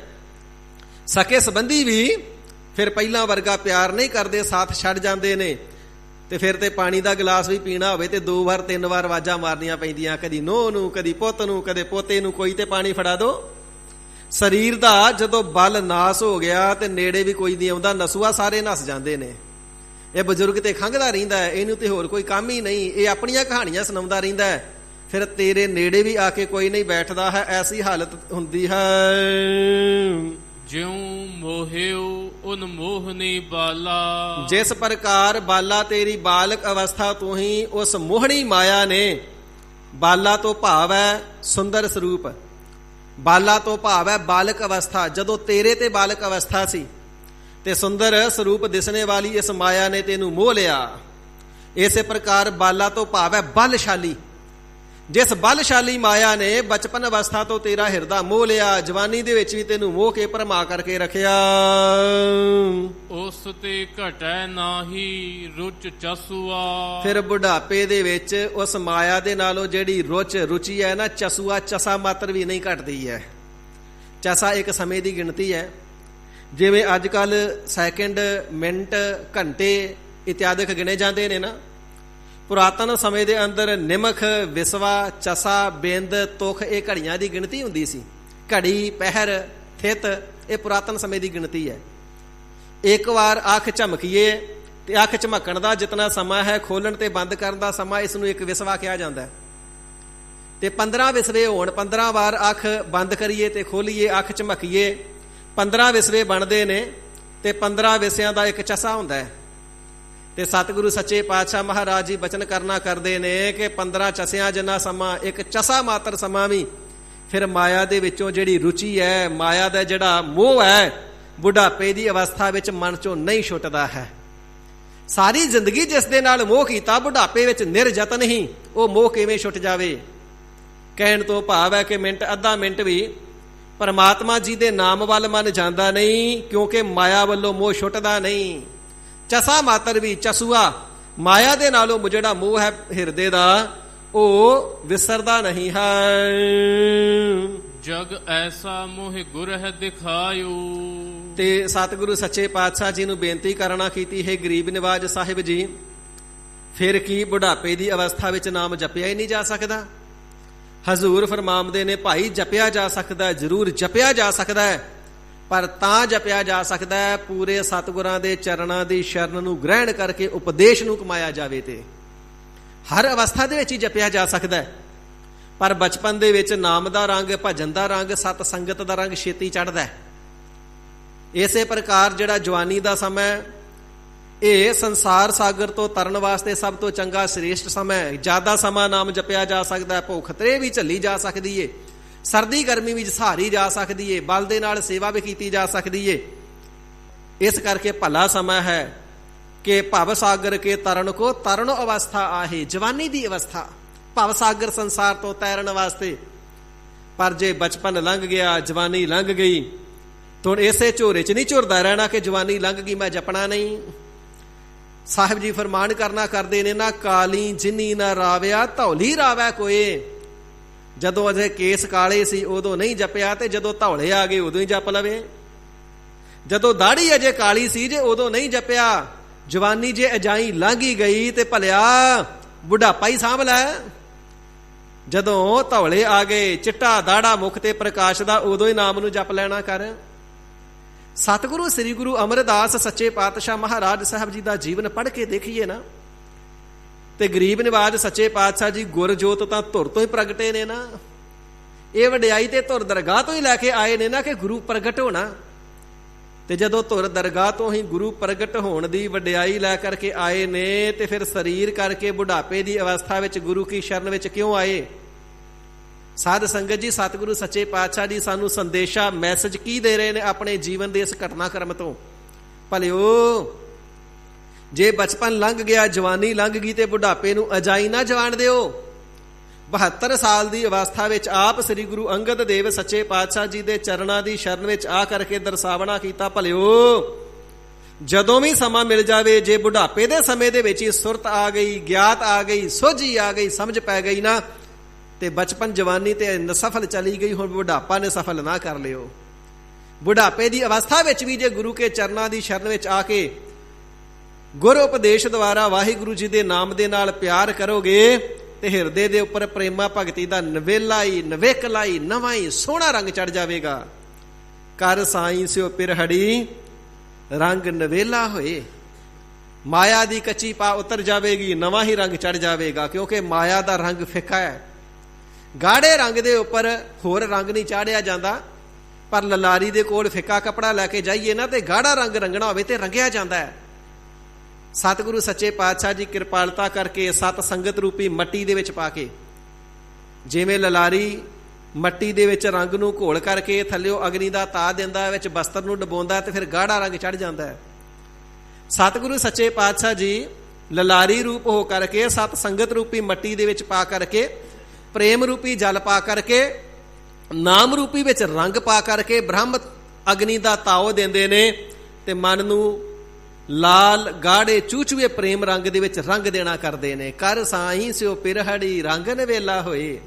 ਸਿਖਾ, ਜਪਿਆ ਤੇ ਕਿਸੇ ਵੀ ਅਵਸਥਾ ਵਿੱਚ ਜਾ ਸਕਦਾ ਹੈ, ਪਰ ਜਪਿਆ ਤਾਂ ਜਾਵੇਗਾ ਜੇ ਸਤਿਗੁਰਾਂ ਦੇ ਮੁਬਾਰਕ ਚਰਨਾਂ ਦੀ ਸ਼ਰਨ ਵਿੱਚ ਆ ਕਰਕੇ ਜਪਣਾ ਕਰੇਗਾ। ਗਰੀਬ ਨਿਵਾਜ ਸੱਚੇ ਪਾਤਸ਼ਾਹ ਜੀ, ਆਪ ਜੀ ਕਿਰਪਾਲਤਾ ਕਰਕੇ ਉਪਦੇਸ਼ ਬਖਸ਼ਿਸ਼ ਕਰਨਾ ਕਰੋ। ਹਿਰਦੇ ਨੂੰ ਪ੍ਰੇਮ ਰੰਗ ਕਿਵੇਂ ਲੱਗਦਾ ਹੈ? ਤੇ ਸਤਿਗੁਰੂ ਸੱਚੇ ਪਾਤਸ਼ਾਹ ਜੀ ਆਪਣਾ ਨਿਜ ਦਾ ਤਜਰਬਾ ਦੱਸਦਿਆਂ ਹੋਇਆਂ ਵਰਣਨ ਕਰਦੇ ਹਨ ਜੀ। ਫਿਰ ਪੜ੍ਹਦੇ ਹੋ। ਜਗ ਐਸਾ ਮੋਹ ਗੁਰ ਹੈ ਦਿਖਾਇਓ। ਸਤਿਗੁਰੂ ਜੀ ਹਜ਼ੂਰ ਫਰਮਾਵਣਾ ਕਰਦੇ ਨੇ, ਅਸੀਂ ਸਤਿਗੁਰੂ ਰਾਮਦਾਸ ਸੱਚੇ ਪਾਤਸ਼ਾਹ ਮਹਾਰਾਜ ਸਾਹਿਬ ਜੀ ਦੇ ਮੁਬਾਰਕ ਚਰਨਾਂ ਦੇ ਵਿੱਚ ਸ਼ਰਨਾਂ ਨੂੰ ਗ੍ਰਹਿਣ ਕਰਨਾ ਕੀਤਾ। ਤੇ ਪਿਤਾ ਸਤਿਗੁਰੂ ਜੀ ਨੇ ਸਾਨੂੰ ਐਸਾ ਸੰਸਾਰ ਦਾ, ਜਗਤ ਦਾ, ਦੁਨੀਆ ਦਾ ਸਰੂਪ ਦਿਖਾਵਣਾ ਕੀਤਾ ਹੈ। ਤਉ ਸ਼ਰਨ ਭਰਿਓ ਤਜ ਗਰਭ ਸੁਆ। ਕਿ ਇਹ ਜਿਹੜਾ ਸੰਸਾਰ ਹੈ ਨਾਲ ਨਿਭਣੇ ਵਾਲਾ ਨਹੀਂ, ਪਦਾਰਥ ਨਾਲ ਨਿਭਣੇ ਵਾਲੇ ਨਹੀਂ, ਕੋਈ ਵੀ ਵਸਤੂ ਨਾਲ ਨਿਭਣੇ ਵਾਲੇ ਨਹੀਂ। ਤੇ ਫਿਰ ਤਜ ਗਰਭ ਅਸੂਆ, ਗਰਭ ਅਸੂਆ, ਗਰਭ ਨੂੰ ਤੇ ਅਸੂਆ, ਅਸੂਆ ਅਸੂਆ, ਇਸ ਨੂੰ ਅਸੂਆ ਪੜਿਆ ਜਾਵੇਗਾ। ਗਰਭ ਬੱਬੇ ਦੇ ਵਿੱਚੋਂ ਐੜੇ ਦੀ ਆਵਾਜ਼ ਨਿਕਲੇਗੀ, ਐੜਾ ਆ ਗਿਆ। ਅੱਗੇ ਸੱਸੇ ਦੁਲੰਕੜ ਐੜੇ ਕਰਨਾ ਅਸੂਆ। ਅਸੂਆ ਨਾਮ ਹੈ ਬਖੀਲੀ ਤੋਂ, ਚੁਗਲੀ ਤੋਂ, ਨਿੰਦਿਆ ਤੋਂ ਭਾਵ। ਨਿੰਦਿਆ ਚੁਗਲੀ ਨੂੰ ਛੱਡ ਕਰਕੇ, ਬਖੀਲੀ ਨੂੰ ਛੱਡ ਕਰਕੇ, ਤਿੰਨਾਂ ਹੀ ਸਰੀਰਾਂ ਦੇ ਗਰਭ ਹੰਕਾਰ ਨੂੰ ਛੱਡ ਕੇ, ਸਥੂਲ ਦੇਹੀ ਦਾ ਹੰਕਾਰ ਛੱਡ ਕੇ, ਸੂਖਸ਼ਮ ਦੇਹੀ ਦਾ ਹੰਕਾਰ ਛੱਡ ਕੇ, ਕਾਰਨ ਦੇਹੀ ਦਾ ਹੰਕਾਰ ਛੱਡ ਕੇ, ਗੁਣਾ ਦਾ ਹੰਕਾਰ ਛੱਡ ਕੇ, ਗੁਰੂ ਸਪੁੱਤਰ ਹੋਣ ਦਾ ਮਾਣ ਛੱਡ ਕੇ, ਸਤਿਗੁਰੂ ਰਾਮਦਾਸ ਸੱਚੇ ਪਾਤਸ਼ਾਹ ਮਹਾਰਾਜ ਸਾਹਿਬ ਜੀ ਦੇ ਚਰਨੀ ਢਹਿ ਕਰਕੇ ਪੈ ਗਏ, ਨਿਮਾਣੇ ਹੋ ਕਰਕੇ, ਦੀਨ ਹੋ ਕਰਕੇ ਪੈ ਗਏ। ਇਸ ਪ੍ਰਕਾਰ ਸਤਿਗੁਰੂ ਰਾਮਦਾਸ ਸੱਚੇ ਪਾਤਸ਼ਾਹ ਜੀ ਨੇ ਕਿਰਪਾ ਕਰਨਾ ਕੀਤੀ ਸਾਡੇ ਉੱਪਰ। ਮਾਰਗ ਪ੍ਰਭ ਕੋ ਸੰਤ ਬਤਾਇਓ। ਸਾਡੇ ਸੰਤ ਸ਼ਾਂਤ ਆਤਮਾ ਸਤਿਗੁਰੂ ਰਾਮਦਾਸ ਸੱਚੇ ਪਾਤਸ਼ਾਹ ਮਹਾਰਾਜ ਸਾਹਿਬ ਜੀ ਨੇ ਪ੍ਰਭੂ ਪਰਮਾਤਮਾ ਜੀ ਦੀ ਪ੍ਰਾਪਤੀ ਦਾ ਜਿਹੜਾ ਮਾਰਗ ਹੈ, ਪ੍ਰੇਮਾ ਭਗਤੀ ਦਾ, ਸਾਨੂੰ ਦਿਖਾ ਦਿੱਤਾ। ਦ੍ਰਿੜੀ ਨਾਨਕ ਦਾਸ ਭਗਤ ਹਰ ਜਸੁਆ। ਸਤਿਗੁਰੂ ਗਰੀਬ ਨਿਵਾਜ ਸਾਹਿਬ ਜੀ ਫਰਮਾਨ ਕਰਨਾ ਕਰਦੇ ਨੇ, ਅਸੀਂ ਸਤਿਗੁਰੂ ਰਾਮਦਾਸ ਸੱਚੇ ਪਾਤਸ਼ਾਹ ਜੀ ਦੇ ਉਪਦੇਸ਼ ਦੁਆਰਾ ਸਤਿਗੁਰੂ ਨਾਨਕ ਦੇਵ ਸੱਚੇ ਪਾਤਸ਼ਾਹ ਮਹਾਰਾਜ ਜੀ ਦੀ ਪ੍ਰੇਮਾ ਭਗਤੀ ਹਿਰਦੇ ਦੇ ਅੰਦਰ ਦ੍ਰਿੜ ਕਰ ਲਈ ਤੇ ਹਰੀ ਪਰਮਾਤਮਾ ਵਾਹਿਗੁਰੂ ਜੀ ਦਾ ਜਸ ਗੁਰ ਉਪਦੇਸ਼ ਦੁਆਰਾ ਕਰਨਾ ਕਰਦੇ ਹਾਂ।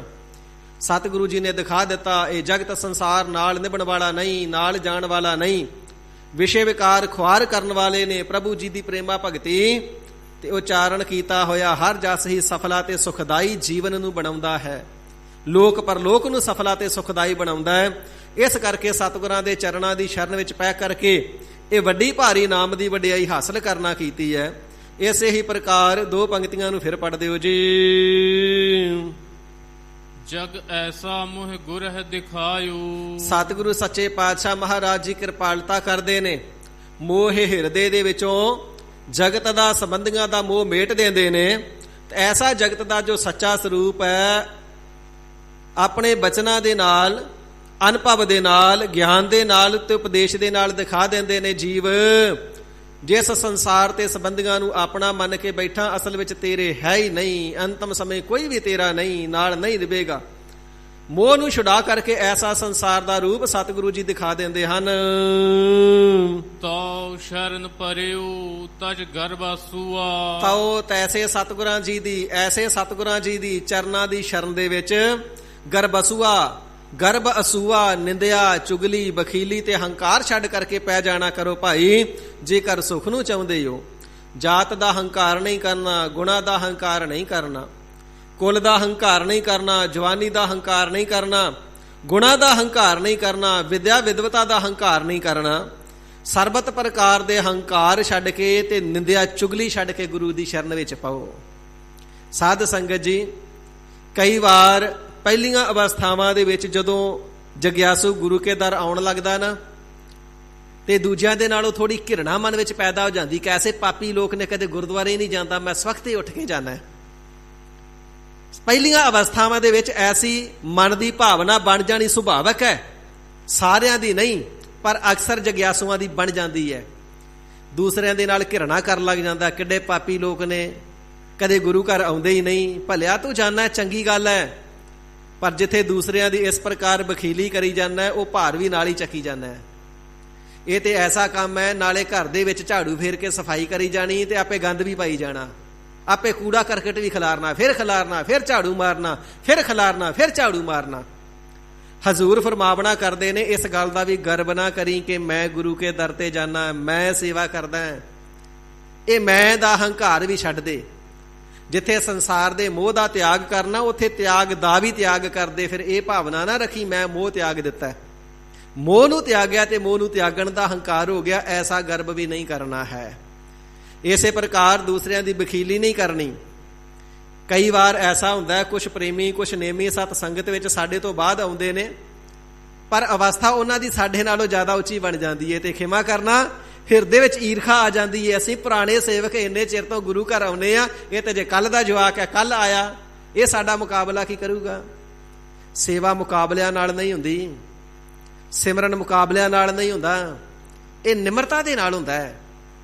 ਤੇ ਕਈ ਵਾਰ ਐਸਾ ਵੀ ਦੇਖਣ ਦੇ ਵਿੱਚ ਆਉਂਦਾ ਹੈ, ਜਿਹੜੇ ਬਾਅਦ ਵਿੱਚ ਸਤ ਸੰਗਤ ਵਿੱਚ ਆਉਂਦੇ ਨੇ, ਉਹ ਰੂਹਾਨੀਅਤ ਦੇ ਮਾਰਗ ਤੇ ਤਰੱਕੀਆਂ ਪ੍ਰਾਪਤ ਕਰ ਲੈਂਦੇ ਨੇ, ਤੇ ਸਾਡੇ ਵਰਗੇ ਝੱਲੇ ਕਮਲੇ ਬਾਵਰ ਗਾਵਰ ਖਾਲੀ ਰਹਿ ਜਾਂਦੇ ਨੇ। ਕਾਰਨ ਕੀ? ਨਾ ਹੰਕਾਰ ਛੱਡਿਆ, ਨਾ ਨਿੰਦਿਆ ਤੇ ਬਖੀਲੀ ਛੱਡੀ। ਹਜ਼ੂਰ ਫਰਮਾਵਣਾ ਕਰਦੇ ਨੇ, ਨਿੰਦਿਆ ਵੀ ਛੱਡਣੀ ਹੈ, ਬਖੀਲੀ ਵੀ ਛੱਡਣੀ ਹੈ, ਹੰਕਾਰ ਵੀ ਛੱਡਣਾ ਹੈ।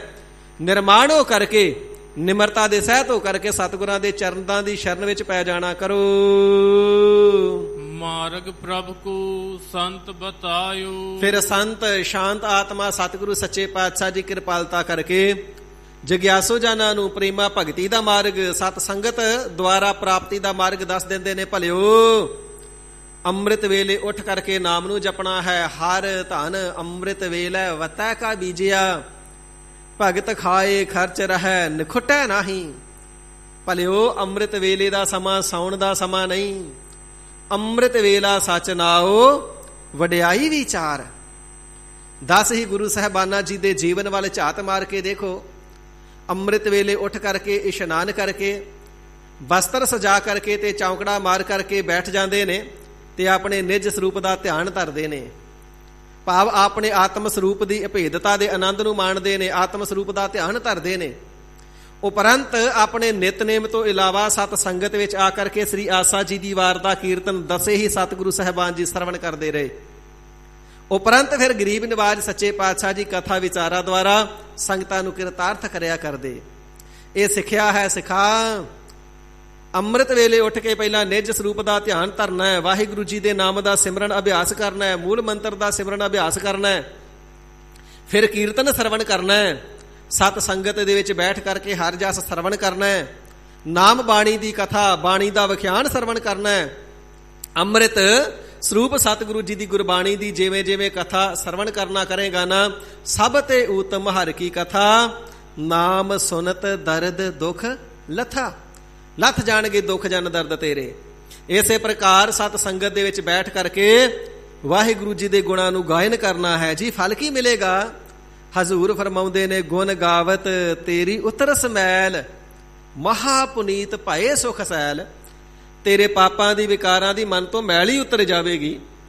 ਜਿਨ੍ਹਾਂ ਨੇ ਸਾਧ ਸੰਗਤ ਵਿੱਚ ਮਿਲ ਕਰਕੇ ਬੈਠ ਕਰਕੇ ਸ਼ਰਵਣ ਕੀਤਾ ਤੇ ਜਪਿਆ ਹੈ ਸਤਨਾਮ ਸ੍ਰੀ ਵਾਹਿਗੁਰੂ, ਉਹਨਾਂ ਨੂੰ ਰੱਤੀ ਭਰ ਸੁੱਖ ਨਹੀਂ ਮਿਲਿਆ, ਬਲਕਿ ਸੁੱਖ ਸੈਲ, ਸੁੱਖਾਂ ਦੇ ਪਹਾੜ ਹੀ ਬਣ ਗਏ, ਸੁੱਖਾਂ ਦੇ ਪਰਬਤ ਹੀ ਬਣ ਗਏ। ਦੁਨੀਆ ਦੇ ਅੰਦਰ ਜੀਵ ਜੰਤੂਆਂ ਤੋਂ ਵੱਡੇ ਨੇ ਮਨੁੱਖ, ਮਨੁੱਖਾਂ ਤੋਂ ਵੱਡੇ ਜਾਨਵਰ, ਜਾਨਵਰਾਂ ਤੋਂ ਉੱਚੇ ਨੇ ਦਰਖਤ, ਤੇ ਫਿਰ ਦਰਖਤਾਂ ਤੋਂ ਉੱਚਾ ਕੀ ਹੈ ਜੀ? ਪਹਾੜ। ਭਾਵੇਂ ਕਿ ਪਹਾੜਾਂ ਦੇ ਉੱਪਰ ਵੀ ਦਰਖਤ ਹੁੰਦੇ ਨੇ, ਪਰ ਜਿਹੜਾ ਦਰਖਤ ਹੈ 100 200 300 400 ਫੁੱਟ ਦੀ ਉਚਾਈ ਪ੍ਰਾਪਤ ਕਰੇਗਾ। ਪਰ ਜਿਹੜੇ ਪਰਬਤ ਪਹਾੜ ਨੇ ਦੁਨੀਆ ਵਿੱਚ ਨਜ਼ਰ ਆਉਣ ਵਾਲੀਆਂ ਚੀਜ਼ਾਂ ਤੋਂ ਸਭ ਤੋਂ ਉੱਚੇ ਨੇ ਤੇ ਹਜ਼ਾਰਾਂ ਫੁੱਟ ਉੱਚੇ ਨੇ। ਤੇ ਸਤਿਗੁਰੂ ਜੀ ਵੱਡੇ ਦਾ ਪ੍ਰਮਾਣ ਦਿੰਦੇ ਨੇ, ਭਾਈ ਜਿਵੇਂ ਦ੍ਰਿਸ਼ਟਮਾਨ ਸੰਸਾਰ ਦੇ ਵਿੱਚੋਂ ਪਹਾੜ ਸਭ ਤੋਂ ਵੱਡਾ ਤੇ ਉੱਚਾ ਨਾ, ਸਭ ਤੋਂ ਵੱਡੇ ਪ੍ਰਮਾਤਮਾ ਜੀ ਦੇ ਨਾਲ ਜੁੜ ਕਰਕੇ ਸਭ ਤੋਂ ਉੱਚਾ ਆਤਮ ਸੁਖ ਪ੍ਰਾਪਤ ਕਰੇਗਾ। ਸੁੱਖਾਂ ਦਾ ਪਹਾੜ, ਸੁੱਖਾਂ ਦਾ ਪਰਬਤ ਬਣ ਜਾਵੇਗਾ। ਇਸ ਪ੍ਰਕਾਰ ਗਰੀਬ ਨਿਵਾਜ ਸੱਚੇ ਪਾਤਸ਼ਾਹ ਜੀ ਸਾਹਿਬ ਫਰਮਾਨ ਕਰਦਾ ਕਰਦੇ ਨੇ, ਸਤਿਗੁਰੂ ਜੀ ਕਿਰਪਾਲਤਾ ਕਰਕੇ ਪ੍ਰੇਮਾ ਭਗਤੀ ਦਾ ਤੇ ਸਤ ਸੰਗਤ ਦੁਆਰਾ ਪ੍ਰਮਾਤਮਾ ਜੀ ਦੀ ਪ੍ਰਾਪਤੀ ਦਾ ਰਸਤਾ ਜਗਿਆਸੂ ਜਨਾਂ ਨੂੰ ਦਿਖਾ ਦਿੰਦੇ ਹਨ। ਦ੍ਰਿੜੀ ਨਾਨਕ ਦਾਸ ਭਗਤ ਹਰ ਜਸੁਆ। ਤੇ ਜਿਹੜੇ ਫਿਰ ਸਤਿਗੁਰੂ ਜੀ ਦੇ ਉਪਦੇਸ਼ ਨੂੰ ਧਾਰਨ ਕਰਦੇ ਨੇ ਨਾ, ਸਤਿਗੁਰੂ ਸੱਚੇ ਪਾਤਸ਼ਾਹ ਜੀ ਫਰਮਾਉਂਦੇ ਨੇ, ਉਹ ਦਾਸ ਬਣ ਜਾਂਦੇ ਨੇ। ਦਾਸ ਤੇ ਦਾਸ ਬਣ ਕਰਕੇ ਕਰਦੇ ਕੀ ਨੇ? ਭਗਤ ਹਰ ਜਸੁਆ। ਹਰੀ ਪਰਮਾਤਮਾ ਵਾਹਿਗੁਰੂ ਜੀ ਦੀ ਪ੍ਰੇਮਾ ਭਗਤੀ ਕਰਦੇ ਨੇ, ਜਸ ਉਚਾਰਨਾ ਕਰਦੇ ਨੇ ਤੇ ਜਸ ਕੰਨਾਂ ਦੇ ਨਾਲ ਸਰਵਣ ਕਰਨਾ ਕਰਦੇ ਨੇ। ਇਸ ਨੂੰ ਆਪਣੇ ਜੀਵਨ ਦੀ ਸ਼ੈਲੀ ਬਣਾ ਲੈਂਦੇ ਨੇ, ਦ੍ਰਿੜ ਮਰਿਆਦਾ ਬਣਾ ਲੈਂਦੇ ਨੇ। ਇਹਨਾਂ ਸ੍ਰੇਸ਼ਟ ਕਰਮਾਂ ਨੂੰ ਦ੍ਰਿੜਤਾ ਦੇ ਨਾਲ ਉਹ ਜਗਿਆਸੂ ਧਾਰਨ ਕਰਦੇ ਨੇ। ਤੇ ਜਦੋਂ ਧਾਰਨ ਕਰ ਲੈਂਦੇ ਨੇ ਫਿਰ ਮਾਇਆ ਦੇ ਮੋਹ ਦਾ ਤੇ ਵਿਸ਼ੇ ਵਿਕਾਰਾਂ ਦਾ ਕਮਲਾਪਨ ਨਹੀਂ ਰਹਿੰਦਾ, ਫਿਰ ਬਾਵਰ ਗਾਵਰ ਨਹੀਂ ਰਹਿ ਜਾਂਦਾ। ਸਤਿਗੁਰੂ ਜੀ ਦਾ ਦਾਸ ਬਣ ਕਰਕੇ ਲੋਕ ਪਰਲੋਕ ਦੇ ਅੰਦਰ ਸੁਖ ਅਤੇ ਜਸ ਪ੍ਰਾਪਤ ਕਰਨਾ ਕਰਦਾ ਹੈ ਜੀ। ਗੌੜੀ ਮਹੱਲਾ ਪੰਜਵਾ। ਸੋ ਗੌੜੀ ਰਾਗ ਦੇ ਅੰਦਰ ਸਤਿਗੁਰੂ ਗਰੀਬ ਨਿਵਾਜ ਸੱਚੇ ਪਾਤਸ਼ਾਹ ਮਹਾਰਾਜ ਜੀ ਉਪਦੇਸ਼ ਬਖਸ਼ਿਸ਼ ਕਰਦੇ ਨੇ। ਜਗਿਆਸੂ ਜਨਾਂ ਨੇ ਬੇਨਤੀ ਕੀਤੀ ਹੈ, ਸੱਚੇ ਪਾਤਸ਼ਾਹ ਆਪ ਜੀ 7 ਬਚਨ ਪਏ ਫਰਮਾਵਦੇ ਹੋ। ਦੁਨੀਆ ਦੇ ਅੰਦਰ ਐਸਾ ਦੇਖਿਆ ਜਾਂਦਾ ਹੈ, ਇਹ ਸਭਨਾ ਦਾ ਨਿੱਜ ਤਜਰਬਾ, ਸਭਨਾ ਦੇ ਨਾਲ ਕਦੇ ਨਾ ਕਦੇ ਐਸਾ ਜ਼ਰੂਰ ਵਾਪਰਿਆ ਹੁੰਦਾ ਹੈ। ਜਿਨ੍ਹਾਂ ਸਕੇ ਸੰਬੰਧੀਆਂ ਨੂੰ ਅਸੀਂ ਆਪਣਾ ਕਰਕੇ ਜਾਣਦੇ ਹਾਂ ਮਹਾਰਾਜ, ਸੱਚਮੁੱਚ ਹੀ ਉਹ ਸਾਥ ਛੱਡ ਜਾਂਦੇ ਨੇ। ਸਰੀਰ ਤੇ ਰੋਗ ਆ ਜਾਵੇ, ਘਰ ਦੇ ਵਿੱਚ ਗਰੀਬੀ ਆ ਜਾਵੇ, ਕੋਈ ਦੁੱਖ ਪੈ ਜਾਵੇ, ਕੋਈ ਵਿਪਤਾ ਪੈ ਜਾਵੇ, ਤੇ ਮਹਾਰਾਜ ਫਿਰ ਸੱਚਮੁੱਚ ਹੀ ਕੋਈ ਸਾਥ ਨਹੀਂ ਦਿੰਦਾ। ਤੇ ਜਿੰਨਾ ਸਕੇ ਸੰਬੰਧੀਆਂ ਨੂੰ ਆਪਣੇ ਬਣਾ ਕੇ ਰੱਖਿਆ, ਆਪਣੇ ਕਰਕੇ ਜਾਣਿਆ, ਜਦੋਂ ਸਾਰੇ ਹੀ ਸਾਥ ਛੱਡ ਜਾਂਦੇ ਨੇ ਮਹਾਰਾਜ, ਉਸ ਸਮੇਂ ਫਿਰ ਕੀ ਕੀਤਾ ਜਾਵੇ, ਕਿਸ ਦਾ ਆਸਰਾ ਤੱਕਣਾ ਕਰੀਏ? ਤੇ ਹਜ਼ੂਰ ਫਰਮਾਉਂਦੇ ਹਨ ਜੀ, ਤੁਝ ਬਿਨ ਕਵਨ ਹਮਾਰਾ। ਪਿਆਰਿਓ, ਜਿੱਥੇ ਕੋਈ ਵੀ ਨਜ਼ਰ ਨਹੀਂ ਆਉਂਦਾ ਉੱਥੇ ਫਿਰ ਪ੍ਰਮਾਤਮਾ ਜੀ ਦਾ ਆਸਰਾ ਹੀ ਨਜ਼ਰ ਆਉਂਦਾ ਹੈ। ਜਦੋਂ ਤੱਕ ਸੰਸਾਰ ਦੇ ਆਸਰੇ ਦਿਸਦੇ ਨੇ ਉਦੋਂ ਤੱਕ ਕਰਤਾਰ ਦਾ ਆਸਰਾ ਨਹੀਂ ਦਿਸਦਾ। ਕਰਤਾਰ ਦਾ ਆਸਰਾ ਅਸਲ ਦੇ ਵਿੱਚ ਨਜ਼ਰ ਹੀ ਉਦੋਂ ਆਉਂਦਾ ਜਦੋਂ ਦੁਨੀਆ ਦੇ ਆਸਰੇ ਛੁੱਟ ਜਾਂਦੇ ਨੇ। ਫਿਰ ਜੀਵ ਬੇਨਤੀ ਕਰਦਾ, ਸੱਚੇ ਪਾਤਸ਼ਾਹ ਕੋਈ ਨਹੀਂ ਤੁਹਾਡੇ ਤੋਂ ਬਿਨਾਂ ਬਾਂਹ ਫੜਨ ਵਾਲਾ, ਮਹਾਰਾਜ ਤੁਹਾਡੇ ਤੋਂ ਬਿਨਾਂ ਕਿਸੇ ਨੇ ਰਖਵਾਲੀ ਨਹੀਂ ਕਰਨੀ, ਕਿਰਪਾ ਕਰਕੇ ਰੱਖ ਲਓ। ਤੇ ਸਤਿਗੁਰੂ ਸੱਚੇ ਪਾਤਸ਼ਾਹ ਜੀ ਫਰਮਾਉਂਦੇ ਨੇ, ਜਦੋਂ ਦੁਨੀਆ ਦੇ ਵੱਲੋਂ ਮਨ ਉਚਾਟ ਹੋ ਜਾਵੇ ਜਾਂ ਧੋਖਾ ਦੇ ਜਾਣ ਜਾਂ ਗੁਰੂ ਉਪਦੇਸ਼ ਦੇ ਨਾਲ ਸਮਝ ਪੈ ਜਾਵੇ ਤੇ ਕਿਸੇ ਨੇ ਸਾਥ ਨਹੀਂ ਦੇਣਾ, ਲੋਕ ਪਰਲੋਕ ਵਿੱਚ ਨਿਭਣ ਵਾਲਾ ਪਰਮਾਤਮਾ ਜੀ ਦਾ ਨਾਮ ਤੇ ਸਤਿਗੁਰੂ ਜੀ ਦਾ ਉਪਦੇਸ਼ ਹੈ, ਤੇ ਫਿਰ ਬੇਨਤੀ ਕਰਨੀ ਹੈ, ਤੁਝ ਬਿਨ ਕਵਨ ਹਮਾਰਾ। ਹੇ ਮੇਰੇ ਸੱਚੇ ਸਾਹਿਬ ਜੀ, ਪਰਮ ਕਿਰਪਾਲੂ ਅਕਾਲ ਪੁਰਖ ਵਾਹਿਗੁਰੂ ਜੀ, ਆਪ ਜੀ ਤੋਂ ਬਿਨਾਂ ਸਾਡਾ ਰਖਵਾਲਾ ਕੌਣ ਹੈ? ਮਹਾਰਾਜ ਕਿਸੇ ਨੇ ਸਾਡੀ ਬਾਂਹ ਨਹੀਂ ਫੜਨੀ, ਕਿਸੇ ਨੇ ਸਾਡੇ ਦੁੱਖ ਨਿਵਰਤ ਨਹੀਂ ਕਰਨੇ ਹਨ। ਮੇਰੇ ਪ੍ਰੀਤਮ ਪ੍ਰਾਨ ਆਧਾਰਾ। ਇਹ ਮੇਰੇ ਪ੍ਰਾਣਾ ਦੇ ਆਸਰਾ ਰੂਪ, ਆਧਾਰ ਰੂਪ ਪ੍ਰੀਤਮ ਜੀਓ। ਪ੍ਰੀਤਮ ਤੋਂ ਭਾਵ ਹੈ ਪ੍ਰਿਯਤਮ, ਪਿਆਰਾ, ਅਤਿਅੰਤ ਪਿਆਰਾ, ਪਿਆਰੇ ਤੋਂ ਪਿਆਰਾ, ਅਥਵਾ ਪਤੀ ਤੇ ਸੱਚਾ ਮਿੱਤਰ। ਇਹ ਸਾਰੇ ਹੀ ਅਰਥ ਪ੍ਰੀਤਮ ਸ਼ਬਦ ਦੇ ਨੇ। ਹੇ ਸਾਡੇ ਪਿਆਰੇ ਤੋਂ ਪਿਆਰੇ ਪ੍ਰੀਤਮ ਜੀਓ, ਸਾਡੇ ਪਤੀ, ਸਾਡੇ ਮਾਲਕ ਜੀਓ, ਸਾਡੇ ਲੋਕ ਪਰਲੋਕ ਦੇ ਸੱਚੇ ਮਿੱਤਰ ਜੀਓ, ਆਪ ਹੀ ਸਾਡੇ ਪ੍ਰਾਣਾਂ ਦਾ ਆਸਰਾ ਹੋ। ਆਪ ਜੀ ਦੇ ਆਸਰੇ ਸਾਡੇ ਸਵਾਸ ਚੱਲਦੇ ਹਨ ਜੀ। ਰਹਾਉ।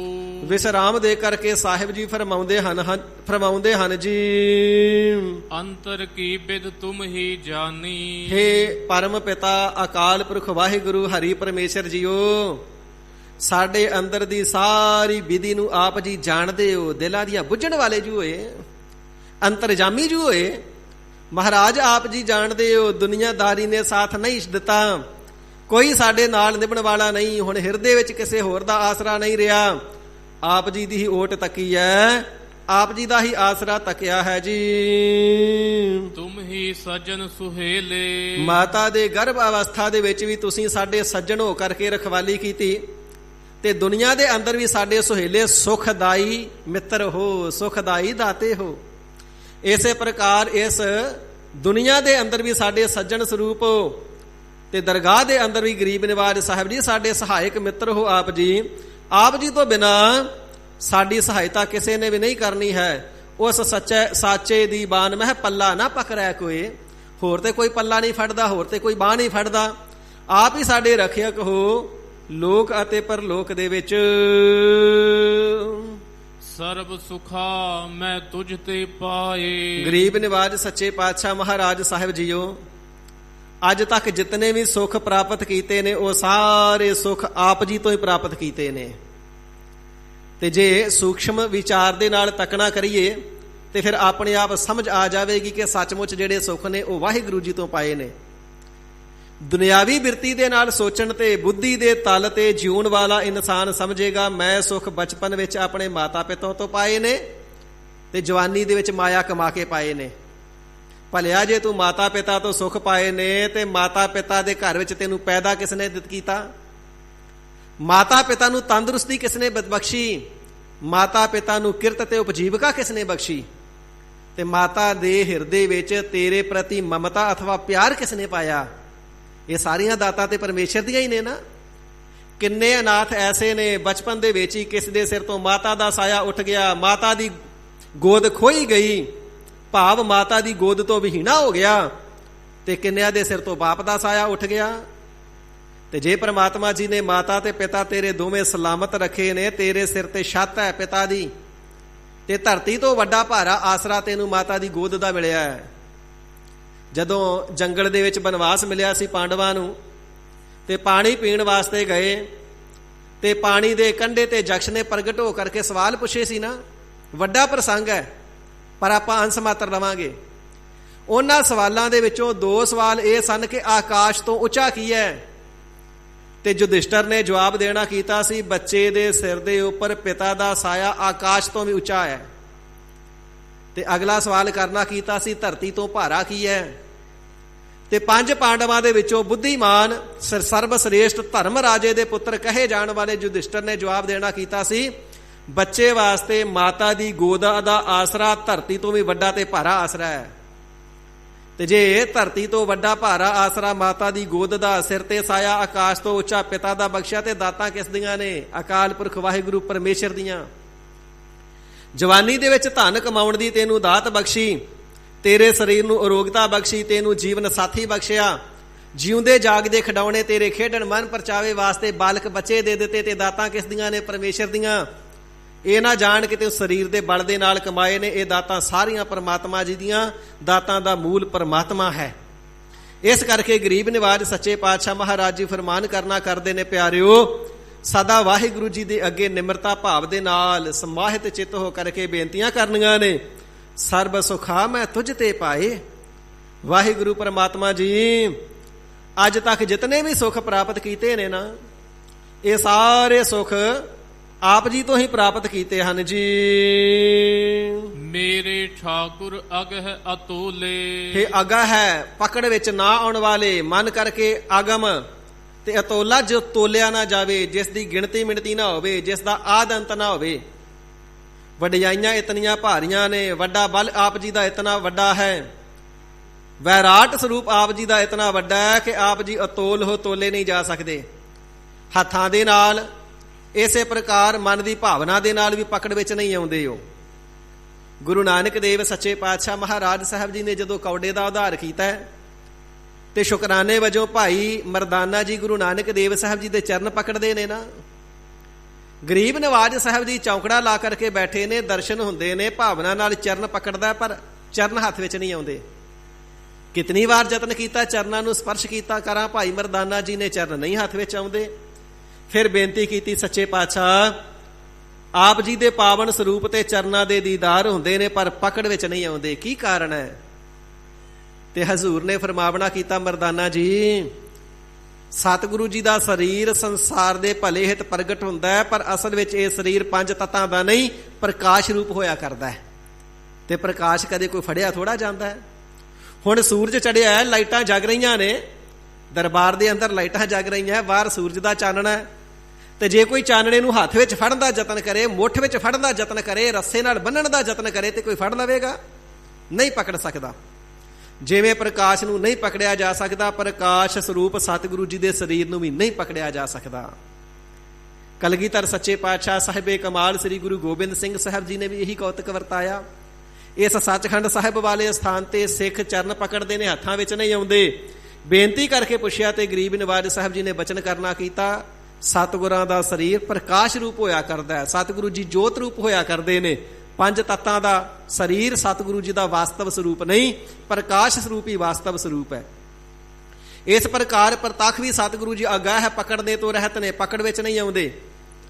ਤੇ ਸਾਧ ਸੰਗਤ ਜੀ, ਜੇ ਲੱਖਾਂ ਦੁਸ਼ਮਣਾਂ ਨੇ ਘੇਰੇ ਪਾ ਲਏ, ਸਤਿਗੁਰੂ ਜੀ ਨੂੰ ਪਕੜ ਕੇ ਲਿਆਉਣਾ, ਤੇ ਕੀ ਪਕੜ ਲਿਆ? ਅਗਾਹ ਹੈ, ਨਾ ਪਕੜੇ ਜਾਣ ਵਾਲੇ ਨੇ। ਅਤੋਲੇ, ਤੋਲਣ ਮਿਣਨ ਤੋਂ ਰਹਿਤ ਜਿਨ੍ਹਾਂ ਦਾ ਬਲ ਅਤੇ ਸਰੂਪ ਹੈ, ਐਸਾ ਪਰਮੇਸ਼ਰ ਜੀ ਦਾ ਨਿਰਗੁਣ ਜੀ ਦਾ ਵੀ ਸਰੂਪ ਹੈ, ਜਿਹੜੇ ਮਨ ਦੇ ਹੱਥਾਂ ਦੇ ਨਾਲ, ਪ੍ਰਤੱਖ ਹੱਥਾਂ ਦੇ ਨਾਲ ਪਕੜ ਵਿੱਚ ਨਹੀਂ ਆਉਂਦੇ, ਤੇ ਵੈਰਾਟ ਸਰੂਪ ਹੋਣੇ ਕਰਕੇ ਅਤੋਲ ਹਨ। ਬਰਨ ਨਾ ਸਾਕੋ ਤੁਮਰੇ ਰੰਗਾ। ਹਰੀ ਅਕਾਲ ਪੁਰਖ ਵਾਹਿਗੁਰੂ ਪਰਮਾਤਮਾ ਜੀ, ਤੁਹਾਡੇ ਜਿਹੜੇ ਰੰਗ ਨੇ, ਤੁਹਾਡੇ ਜਿਹੜੇ ਚੋਜ ਨੇ, ਤੁਹਾਡੇ ਜਿਹੜੇ ਚੋਜ ਤਮਾਸ਼ੇ ਨੇ, ਉਹਨਾਂ ਦਾ ਵਰਣਨ ਨਹੀਂ ਹੋ ਸਕਦਾ ਹੈ, ਸਾਡੇ ਪਾਸੋਂ ਕਥਨ ਨਹੀਂ ਕੀਤੇ ਜਾਂਦੇ ਹਨ। ਇਸੇ ਪ੍ਰਕਾਰ ਤੁਮਰੇ ਰੰਗਾ, ਜੋ ਆਪ ਜੀ ਦੇ ਨਾਮ ਦੇ ਨਾਲ ਹਿਰਦੇ ਨੂੰ ਰੰਗ ਆਨੰਦ ਪ੍ਰਾਪਤ ਹੁੰਦਾ ਹੈ, ਉਹ ਆਨੰਦ ਵੀ ਵਰਣਨ ਨਹੀਂ ਕੀਤਾ ਜਾਂਦਾ ਹੈ।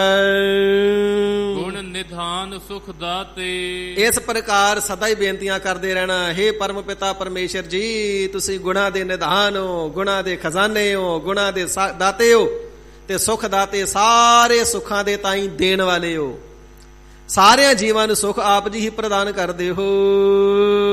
ਅਗਮ ਅਗੋਚਰ ਪ੍ਰਭ ਅਵਿਨਾਸੀ, ਹੇ ਪ੍ਰਭੂ ਪਰਮਾਤਮਾ ਜੀ, ਆਪ ਜੀ ਅਬਿਨਾਸੀ, ਨਾਸ ਤੋਂ ਰਹਿਤ ਹੋ, ਮਨ ਦੀ ਗਮਤਾ ਤੋਂ ਰਹਿਤ ਹੋ, ਅਗੋਚਰ ਇੰਦਰੀ ਸੁਖਾਂ ਤੋਂ ਵੀ ਰਹਿਤ ਹੋ, ਇੰਦਰੀਆਂ ਦੇ ਵਿਸ਼ੇ ਵਿਕਾਰਾਂ ਦੇ ਵਿੱਚ ਆਪ ਜੀ ਨਹੀਂ ਆਉਂਦੇ ਹੋ। ਪੂਰੇ ਗੁਰ ਤੇ ਜਾਤੇ, ਤੇ ਪੂਰੇ ਸਤਿਗੁਰੂ ਜੀ ਦੇ ਦੁਆਰਾ ਸਭਨਾ ਦੇ ਆਸਰਾ ਸੂਪ ਪਰਮਾਤਮਾ ਜੀ ਤੁਸੀਂ ਜਾਣੇ ਜਾਂਦੇ ਹੋ। ਬਿਨਾਂ ਸਤਿਗੁਰੂ ਜੀ ਦੇ ਉਪਦੇਸ਼ ਤੋਂ ਆਪ ਜੀ ਨੂੰ ਕਦੇ ਕੋਈ ਸਮਝ ਨਹੀਂ ਸਕਿਆ, ਜਾਣ ਨਹੀਂ ਸਕਿਆ, ਪ੍ਰਾਪਤ ਨਹੀਂ ਕਰ ਸਕਿਆ ਹੈ।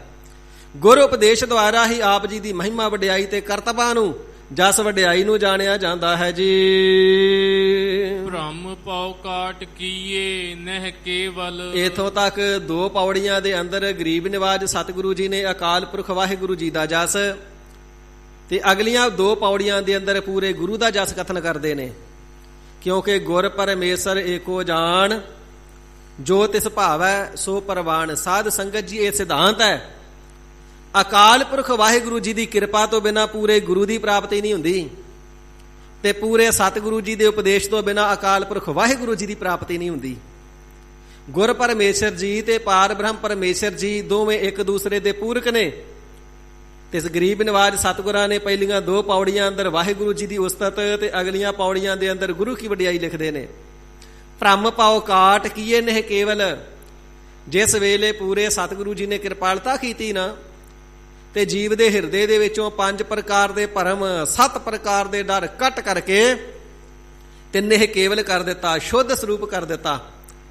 ਹਿਰਦੇ ਦੀ ਜਿਹੜੀ ਮੈਲ ਸੀ ਉਹ ਬ੍ਰਹਮ ਗਿਆਨ ਦੀ ਅਗਨ ਦੇ ਨਾਲ ਸਾਰੀ ਹੀ ਕੱਢ ਦਿੱਤੀ। ਜਿਵੇਂ ਸੋਨੇ ਨੂੰ ਕੁਠਾਲੀ ਚ ਪਾ ਕਰਕੇ ਸੁਨਾਰ ਲੋਹੇ ਦਾ ਤਾਉ ਦੇ ਕਰਕੇ ਸੋਨੇ ਦੀ ਮੈਲ ਕੱਢ ਦਿੰਦਾ ਤੇ 12 ਵਰਨੀ ਦਾ ਸ਼ੁੱਧ ਕੰਚਨ ਕਰ ਦਿੰਦਾ ਹੈ। ਪੂਰੇ ਸਤਿਗੁਰੂ ਸੱਚੇ ਪਾਤਸ਼ਾਹ ਜੀ ਨੇ ਕਿਰਪਾਲਤਾ ਕਰਕੇ ਸਤ ਸੰਗ ਰੂਪੀ ਕੁਠਾਲੀ ਵਿੱਚ ਪਾ ਕਰਕੇ ਉਪਦੇਸ਼ ਰੂਪੀ ਬ੍ਰਹਮ ਅਗਨੀ ਦਾ ਤਾਉ ਦੇ ਕਰਕੇ ਗੁਰਸਿੱਖਾਂ ਦੇ ਹਿਰਦੇ ਨੂੰ ਨੇ ਕੇਵਲ ਸ਼ੁੱਧ ਸਰੂਪ ਕਰ ਦੇਣਾ ਕੀਤਾ ਹੈ। ਵਿਸ਼ੇ ਵਿਕਾਰਾਂ ਦੇ ਮੋਹ ਦੀ ਮੈਲ ਨੂੰ ਕੱਢ ਦਿੱਤਾ ਹੈ ਜੀ। ਜਬ ਤੇ ਹਉ ਮੈਂ ਮਾਰੀ, ਤੇ ਜਦੋਂ ਸਤਿਗੁਰੂ ਜੀ ਨੇ ਕਿਰਪਾਲਤਾ ਕਰਕੇ ਆਪਣੇ ਉਪਦੇਸ਼ ਦੇ ਨਾਲ ਗੁਰਸਿੱਖ ਦੇ ਹਿਰਦੇ ਦੇ ਅੰਦਰੋਂ ਹਉਮੈ ਮਾਰੀ, ਹਉਮੈ ਨੂੰ ਮਾਰ ਦਿੱਤਾ, ਨਿਵਰਤ ਕਰ ਦਿੱਤਾ, ਹਉਮੈ ਨੂੰ ਭਾਵ ਕਰ ਦਿੱਤਾ, ਤਾਂ ਗੁਰਸਿੱਖ ਦਾ ਹਿਰਦਾ ਨਿਹ ਕੇਵਲ ਸ਼ੁੱਧ ਸਰੂਪ ਹੁੰਦਾ ਹੈ। ਜਨਮ ਮਰਨ ਕੋ ਚੂਕੋ ਸਹਸਾ, ਸਾਰੀ ਪੰਕਤੀ ਪੜ੍ਹ ਦੋ, ਸਾਰੀ ਪੰਕਤੀ ਪੜ੍ਹ ਦੋ। ਜਨਮ ਮਰਨ ਕੋ ਚੂਕੋ ਸਹਸਾ, ਸਾਧ ਸੰਗਤ ਦਰਸਾਰੀ। ਤੇ ਫਿਰ ਪੂਰੇ ਸਤਿਗੁਰੂ ਜੀ ਨੇ ਕਿਰਪਾਲਤਾ ਕਰਕੇ ਸਾਧ ਸੰਗਤ ਬਖਸ਼ਣਾ ਕੀਤੀ, ਸਤ ਸੰਗਤ ਬਖਸ਼ਣਾ ਕੀਤੀ। ਤੇ ਜਦੋਂ ਸਤ ਸੰਗਤ ਦੇ ਆ ਕਰਕੇ ਦਰਸਾਰੀ ਦਰਸ਼ਨ ਕਰਨਾ ਕੀਤੇ, ਸਤ ਸੰਗਤ ਦੇ ਵਿੱਚ ਮਿਲ ਕਰਕੇ ਬੈਠ ਕਰਕੇ ਜਪਣਾ ਕੀਤਾ, ਸਤਨਾਮ ਸ੍ਰੀ ਵਾਹਿਗੁਰੂ। ਤੇ ਫਿਰ ਸਤਿਗੁਰੂ ਜੀ ਦੇ ਉਪਦੇਸ਼ ਦੁਆਰਾ, ਸਤ ਸੰਗਤ ਦੀ ਪ੍ਰਾਪਤੀ ਦੁਆਰਾ ਜਨਮ ਮਰਨ ਕੋ ਚੂਕੋ ਸਹਸਾ, ਜੰਮਣ ਮਰਨ ਦਾ ਸੰਸਾ ਹੀ ਚੁੱਕ ਗਿਆ, ਸੰਸਾ ਭਰਮ ਹੀ ਹਿਰਦੇ ਵਿੱਚੋਂ ਮਿਟ ਗਿਆ, ਜੰਮਣ ਮਰਨ ਦਾ ਡਰ ਹੀ ਨਾ ਰਿਹਾ। ਕਿਉਂਕਿ ਸਤਿਗੁਰੂ ਜੀ ਕਿਰਪਾਲਤਾ ਕਰਕੇ ਜੰਮਣ ਮਰਨ ਤੋਂ ਵੀ ਨਿਹ ਕੇਵਲ ਕਰ ਦਿੰਦੇ ਨੇ, ਜੰਮਣ ਮਰਨ ਤੋਂ ਵੀ ਰਹਿਤ ਕਰ ਦਿੰਦੇ ਹਨ ਜੀ। ਚਰਨ ਪਖਾਰ ਕਰਉ ਗੁਰ ਸੇਵਾ, ਬਾਰ ਜਾਓ ਲਖ ਬਰੀਆ। ਐਸੇ ਪੂਰੇ ਸਤਿਗੁਰੂ ਜੀ ਉਪਦੇਸ਼ ਦੇ ਦਾਤੇ, ਨਾਮ ਦੇ ਦਾਤੇ, ਸਤ ਸੰਗਤ ਦੇ ਦਾਤੇ, ਪ੍ਰੇਮ ਰਸ ਦੇ ਦਾਤੇ ਤੋਂ ਸਿੱਖੋ। ਲੱਖਾਂ ਵਾਰ ਕੁਰਬਾਨ ਬਲਿਹਾਰ ਜਾਣਾ ਕਰੀਏ, ਤੇ ਸਤਿਗੁਰਾਂ ਦੇ ਮੁਬਾਰਕ ਚਰਨਾਂ ਦੀ ਸ਼ਰਨ ਵਿੱਚ ਆ ਕਰਕੇ ਚਰਨ ਪਖਾਰ ਕਰੋ ਗੁਰ ਸੇਵਾ। ਸਤਿਗੁਰੂ ਜੀ ਦੇ ਜਿਹੜੇ ਪ੍ਰਤੱਖ ਚਰਨ ਨੇ ਤਿਨਾਂ ਨੂੰ ਜਲ ਦੇ ਨਾਲ ਧੋਵਣਾ ਕਰੀਏ। ਪਖਾਰ ਤੋਂ ਭਾਵ ਹੈ ਧੋਣਾ, ਇਸੇ ਪ੍ਰਕਾਰ ਪਖਾਰ ਤੋਂ ਭਾਵ ਹੈ ਧਾਰਨ ਕਰਨਾ। ਸਤਿਗੁਰੂ ਜੀ ਦੇ ਨਾਮ ਰੂਪੀ ਚਰਨਾਂ ਨੂੰ, ਅਧਿਸ਼ਠਾਨ ਰੂਪੀ ਚਰਨਾਂ ਨੂੰ ਹਿਰਦੇ ਦੇ ਅੰਦਰ ਧਾਰਨ ਕਰਕੇ ਸਮਾਹਤ ਭਾਵ ਦੇ ਨਾਲ ਸਤਿਗੁਰੂ ਜੀ ਦੇ ਹੁਕਮਾਂ ਨੂੰ ਕਮਾਉਣ ਰੂਪੀ ਸੇਵਾ ਕਰਨਾ ਕਰੀਏ। ਹੁਕਮ ਸਾਮ ਨਹੀਂ ਸਾਹਿਬ ਸੇਵਾ, ਸਤਿਗੁਰੂ ਜੀ ਦਾ ਹੁਕਮ ਕਮਾਉਣ ਦੇ ਬਰਾਬਰ ਹੋਰ ਕੋਈ ਸੇਵਾ ਨਹੀਂ। ਤੇ ਐਸੇ ਸੇਵਾ ਬਖਸ਼ਣੇ ਵਾਲੇ ਤੇ ਨਾਮ ਦੇ ਦਾਤੇ ਸਤਿਗੁਰੂ ਜੀ ਦੇ ਚਰਨਾਂ ਨੂੰ ਪੂਜਦੇ ਹੋਈਏ ਲੱਖਾਂ ਵਾਰ ਸਤਿਗੁਰੂ ਜੀ ਤੋਂ ਬਲਿਹਾਰ ਜਾਣਾ ਕਰੀਏ। ਜਹ ਪ੍ਰਸਾਦ ਇਹੋ ਭਉ ਜਲ ਤਰਿਆ, ਜਨ ਨਾਨਕ ਪ੍ਰਿਯ ਸੰਗ ਮੇਰਿਆ। ਜਿਸ ਸਤਿਗੁਰੂ ਜੀ ਦੇ ਪ੍ਰਸਾਦ ਕਿਰਪਾ ਦੇ ਨਾਲ, ਕਿਰਪਾ ਦੇ ਦੁਆਰਾ, ਕਿਰਪਾ ਦੇ ਰਾਹੀਂ ਇਹੋ ਭਉ ਜਲ ਤਰਿਆ। ਇਸ ਭਵਜਲ ਸੰਸਾਰ ਸਾਗਰ ਨੂੰ ਜਿਹੜਾ ਤਰਨਾ ਬੜਾ ਦੁਸ਼ਤਰ ਸੀ, ਤੇ ਸਤਿਗੁਰੂ ਜੀ ਨੇ ਨਾਮ ਰੂਪੀ ਜਹਾਜ਼ ਤੇ ਚਾੜ ਕਰਕੇ ਸਹਿਜੇ ਹੀ ਤਾਰ ਦਿੱਤਾ ਨਾ। ਚਰਣਾ ਰੂਪੀ ਜਹਾਜ਼ ਤੇ ਚਾੜ ਕਰਕੇ ਸਹਿਜੇ ਹੀ ਤਾਰ ਦਿੱਤਾ। ਵਾਹਿਗੁਰੂ ਨਾਮ ਜਹਾਜ਼ ਹੈ, ਚੜੇ ਸੋ ਉਤਰੈ ਪਾਰ। ਐਸੇ ਭਵਜਲ ਸੰਸਾਰ ਸਾਗਰ ਤੋਂ ਮੁਕਤੀ ਰੂਪੀ ਕਿਨਾਰੇ ਤੇ ਉਤਾਰਨ ਵਾਲੇ ਸਤਿਗੁਰੂ ਜੀ ਤੋਂ ਬੇਅੰਤ ਵਾਰ ਕੁਰਬਾਨ ਜਾਣਾ ਕਰੀਏ। ਜਿਸ ਸਤਿਗੁਰੂ ਜੀ ਦੀ ਕਿਰਪਾ ਦੇ ਨਾਲ ਜਨ ਨਾਨਕ ਪ੍ਰਿਯ ਸੰਗ ਮਿਰਿਆ। ਪ੍ਰਿਯ ਤੋਂ ਭਾਵ ਆ ਪ੍ਰਿਯਤਮ, ਪਿਆਰਾ, ਪਤੀ, ਪਰਮਾਤਮਾ ਵਾਹਿਗੁਰੂ। ਸੰਗ ਦਾ ਭਾਵ ਹੈ ਨਾਲ, ਤੇ ਮਿਰਿਆ ਦਾ ਅਰਥ ਹੈ ਮਿਲੇ ਹਾਂ। ਜਿਸ ਸਤਿਗੁਰੂ ਜੀ ਦੀ ਕਿਰਪਾ ਦੇ ਨਾਲ ਹਰੀ ਅਕਾਲ ਪੁਰਖ ਵਾਹਿਗੁਰੂ ਜੀ ਦੇ ਨਾਲ ਮਿਲੇ ਹਾਂ, ਜਿਸ ਸਤਿਗੁਰੂ ਜੀ ਦੀ ਕਿਰਪਾ ਦੇ ਨਾਲ ਜਗਿਆਸੂ ਜਨ ਹਰੀ ਅਕਾਲ ਪੁਰਖ ਵਾਹਿਗੁਰੂ ਜੀ ਨੂੰ ਮਿਲਦੇ ਨੇ, ਜਿਸ ਸਤਿਗੁਰੂ ਜੀ ਦੀ ਕਿਰਪਾ ਦੇ ਨਾਲ ਜਨਮਾਂ ਜਨਮਾਂਤਰਾਂ ਦਾ ਵਿਛੋੜਾ ਮਿਟ ਜਾਂਦਾ ਤੇ ਵਾਹਿਗੁਰੂ ਜੀ ਦੀ ਮਿਰਿਆ ਭੇਦਤਾ ਪ੍ਰਾਪਤ ਹੁੰਦੀ ਹੈ, ਐਸੇ ਸਤਿਗੁਰੂ ਜੀ ਤੋਂ ਬਾਰ-ਬਾਰ ਕੁਰਬਾਨ ਜਾਣਾ ਕਰੀਏ, ਬਲਿਹਾਰ ਜਾਣਾ ਕਰੀਏ, ਚਰਨ ਕਮਲਾਂ ਦੀ ਸੇਵਾ ਕਰੀਏ, ਹੁਕਮ ਨੂੰ ਮੰਨਣਾ ਕਰੀਏ। ਜਿਹੜੇ ਸਤਿਗੁਰੂ ਜੀ ਸਤ ਸੰਗਤ, ਸਾਧ ਸੰਗਤ ਬਖਸ਼ਿਸ਼ ਕਰਕੇ ਜੰਮਣ ਮਰਨ ਦੇ ਸ਼ੰਕੇ ਨੂੰ ਮਿਟਾ ਕਰਕੇ, ਭਰਮ ਨੂੰ ਤੇ ਇਸੇ ਪ੍ਰਕਾਰ ਡਰ ਨੂੰ ਹਿਰਦੇ ਦੇ ਵਿੱਚੋਂ ਮੇਟ ਕਰਕੇ ਨਹੀਂ ਕੇਵਲ ਸ਼ੁੱਧ ਸਰੂਪ ਬਣਾ ਦਿੰਦੇ ਨੇ। ਐਸੇ ਸਤਿਗੁਰੂ ਜੀ ਤੋਂ ਵਾਰਨੇ, ਬਲਿਹਾਰਨੇ ਜਾਣਾ ਕਰੀਏ, ਕੁਰਬਾਨ ਜਾਣਾ ਕਰੀਏ, ਸਦਕੇ ਜਾਈਏ, ਆਪਾ ਵਾਰ ਦੇਣਾ ਕਰੀਏ।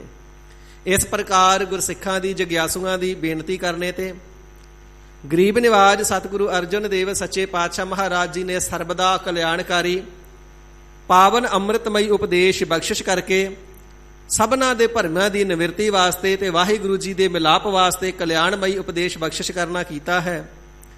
ਸਤਿਗੁਰੂ ਜੀ ਦੇ ਪਾਵਨ ਗੁਰੂ ਉਪਦੇਸ਼ ਦੀ ਵਿਚਾਰ ਕਰਦਿਆਂ ਹੋਈਆਂ ਬੇਅੰਤ ਪ੍ਰਕਾਰ ਦੀਆਂ ਭੁੱਲਾਂ ਚੁੱਕਾਂ ਦੀ ਸਾਹਿਬੇ ਕਮਾਲ ਸ੍ਰੀ ਗੁਰੂ ਗੋਬਿੰਦ ਸਿੰਘ ਸਾਹਿਬ ਜੀ ਮਹਾਰਾਜ ਤਖਤਾਂ ਤੇ ਸ਼ੋਭਨੀ ਕੋ ਸ੍ਰੀ ਗੁਰੂ ਗ੍ਰੰਥ ਸਾਹਿਬ ਸੱਚੇ ਪਾਤਸ਼ਾਹ ਜੀ ਮਹਾਰਾਜ ਗੁਰਤਾ ਗੱਦੀ ਦੇ ਮਾਲਕ ਜੀਓ, ਕਿਰਪਾਲਤਾ ਕਰਕੇ ਭੁੱਲਾਂ ਚੁੱਕਾਂ ਦੀ ਖਿਮਾ ਅੱਗੇ ਵਾਸਤੇ ਸਮਤ ਬਖਸ਼ੋ ਜੀ। ਗੁਰ ਚਰਨਾਂ ਵਿਖੇ ਸਾਜ ਜੁੜ ਮਿਲ ਬੈਠੀ ਸਤਿਗੁਰੂ ਜੀ ਦੀ ਗੁਰੂ ਰੂਪ ਖਾਲਸਾ ਸਾਧ ਸੰਗਤ ਬਖਸ਼ਣ ਯੋਗ ਹੈ, ਕਿਰਪਾ ਕਰਕੇ ਬਖਸ਼ ਲਵੋ। ਅੱਗੇ ਵਾਸਤੇ ਸਮਤ ਬਖਸ਼ਣੀ ਦੇਹੋ ਸੱਜਣ ਅਸੀਸੜੀਆ, ਜਿਉ ਹੋਵੈ ਸਾਹਿਬ ਸਿਓ ਮੇਲ। ਗਰੀਬ ਨਿਵਾਜ ਜੀ ਕਿਰਪਾਲਤਾ ਕਰਕੇ ਸਭਨਾਂ ਦੀ ਹਾਜ਼ਰੀ ਦਰ ਪ੍ਰਵਾਨ ਕਰਨ, ਯਾਤਰਾ ਸਫਲ ਕਰਨ, ਹਿਰਦਿਆਂ ਦੇ ਅੰਦਰ ਪਾਵਨ ਉਪਦੇਸ਼ ਵਸਾ ਕਰਕੇ ਸਾਨੂੰ ਆਪਣੇ ਚਰਨਾਂ ਦੇ ਪ੍ਰੇਮੀ ਬਣਾ ਲੈਣ ਜੀ। ਗੁਰ ਉਪਦੇਸ਼ ਦੀਆਂ ਅਖੀਰਲੀਆਂ 2 ਪੰਕਤੀਆਂ ਪੜ੍ਹ ਕੇ ਸਮਾਪਤੀ ਹੈ ਜੀ। ਚਰਨ ਪਖਾਰ ਕਰਉ ਗੁਰ ਸੇਵਾ, ਬਾਰ ਜਾਉ ਲੱਖ ਬਰੀਆ। ਜਿਹ ਪ੍ਰਸਾਦ ਇਹੋ ਭਉ ਜਲ ਤਰਿਆ, ਜਨ ਨਾਨਕ ਪ੍ਰਿਯ ਸੰਗ ਮਿਰਿਆ। ਵਾਹਿਗੁਰੂ ਜੀ ਕਾ ਖਾਲਸਾ, ਵਾਹਿਗੁਰੂ ਜੀ ਕੀ ਫਤਿਹ। ਹੇ ਅਚੁੱਤ ਹੈ ਪਾਰ ਬ੍ਰਹਮ, ਅਬਿਨਾਸੀ ਅਗਨਾਸ। ਹੇ ਪੂਰਨ ਹੈ ਸਰਬ ਮੈਂ, ਦੁਖ ਭੰਜਨ ਗੁਣ ਤਾਸ। ਹੇ ਸੰਗੀ ਹੈ ਨਿਰੰਕਾਰ, ਹੇ ਨਿਰਗੁਣ ਸਭ ਟੇਕ। ਹੇ ਗੋਬਿੰਦ ਹੈ ਗੁਣ ਨਿਧਾਨ, ਜਾ ਕੈ ਸਦਾ ਬਿਬੇਕ। ਹੇ ਅਪਰੰਪਰ ਹਰ ਹਰੇ, ਹੈ ਪੀਹੋ ਵਨਹਾਰ। ਹੇ ਸੰਤਹਿ ਕੈ ਸਦਾ ਸੰਗ, ਨਿਧਾਰਾ ਆਧਾਰ। ਹੇ ਠਾਕੁਰ ਹਉ ਦਾਸਰੋ, ਮੈਂ ਨਿਰਗੁਣ ਗੁਣ ਨਹੀਂ ਕੋਇ। ਨਾਨਕ ਦੀਜੈ ਨਾਮ ਦਾਨ, ਰਾਖੋ ਹਿਐ ਪਰੋਇ। ਆਈ ਪ੍ਰਭ ਸਰਨਾਗਤੀ, ਕਿਰਪਾ ਨਿਧ ਦਇਆਲ। ਏਕ ਅੱਖਰ ਹਰ ਮਨ ਬਸਤ, ਨਾਨਕ ਹੋਤ ਨਿਹਾਲ। ਵਾਹਿਗੁਰੂ ਨਾਮ ਜਹਾਜ਼ ਹੈ, ਚੜੇ ਸੋ ਉਤਰੈ ਪਾਰ। ਜੋ ਸਰਦਾ ਕਰ ਸੇਵ ਦੇ, ਗੁਰ ਪਾਰ ਉਤਾਰਨ ਹਾਰ। ਕਥਾ ਨਿਤਾ ਪ੍ਰਤ ਹੋਤ ਹੈ, ਸੁਣੋ ਸੋ ਸਿੰਘ ਸੁਜਾਨ। ਨਾਨਕ ਗੁਰੂ ਗੋਬਿੰਦ ਸਿੰਘ ਜੀ ਸਦਾ ਕਰੈ ਕਲਿਆਣ। ਨਾਨਕ ਗੁਰੂ ਗੋਬਿੰਦ ਸਿੰਘ ਜੀ ਸਦਾ ਕਰੈ ਕਲਿਆਣ। ਵਾਹਿਗੁਰੂ ਜੀ ਕਾ ਖਾਲਸਾ, ਵਾਹਿਗੁਰੂ ਜੀ ਕੀ ਫਤਿਹ। ਗੱਜ ਕੇ ਜੈਕਾਰਾ ਗਜਾਵੇ, ਸੋ ਨਿਹਾਲ ਹੋ ਜਾਵੇ। ਸਤਿ ਸ਼੍ਰੀ ਅਕਾਲ। ਗੁਰਬਰ ਅਕਾਲ ਦੇਗ ਤੇਗ ਫਤਿਹ। ਗੁਰੂ ਪੰਥ ਖਾਲਸੇ ਦੀ ਚੜ੍ਹਦੀ ਕਲਾ ਰੱਖਣੀ। ਸੱਚੇ ਪਾਤਸ਼ਾਹ ਜੀ ਮਹਾਰਾਜ।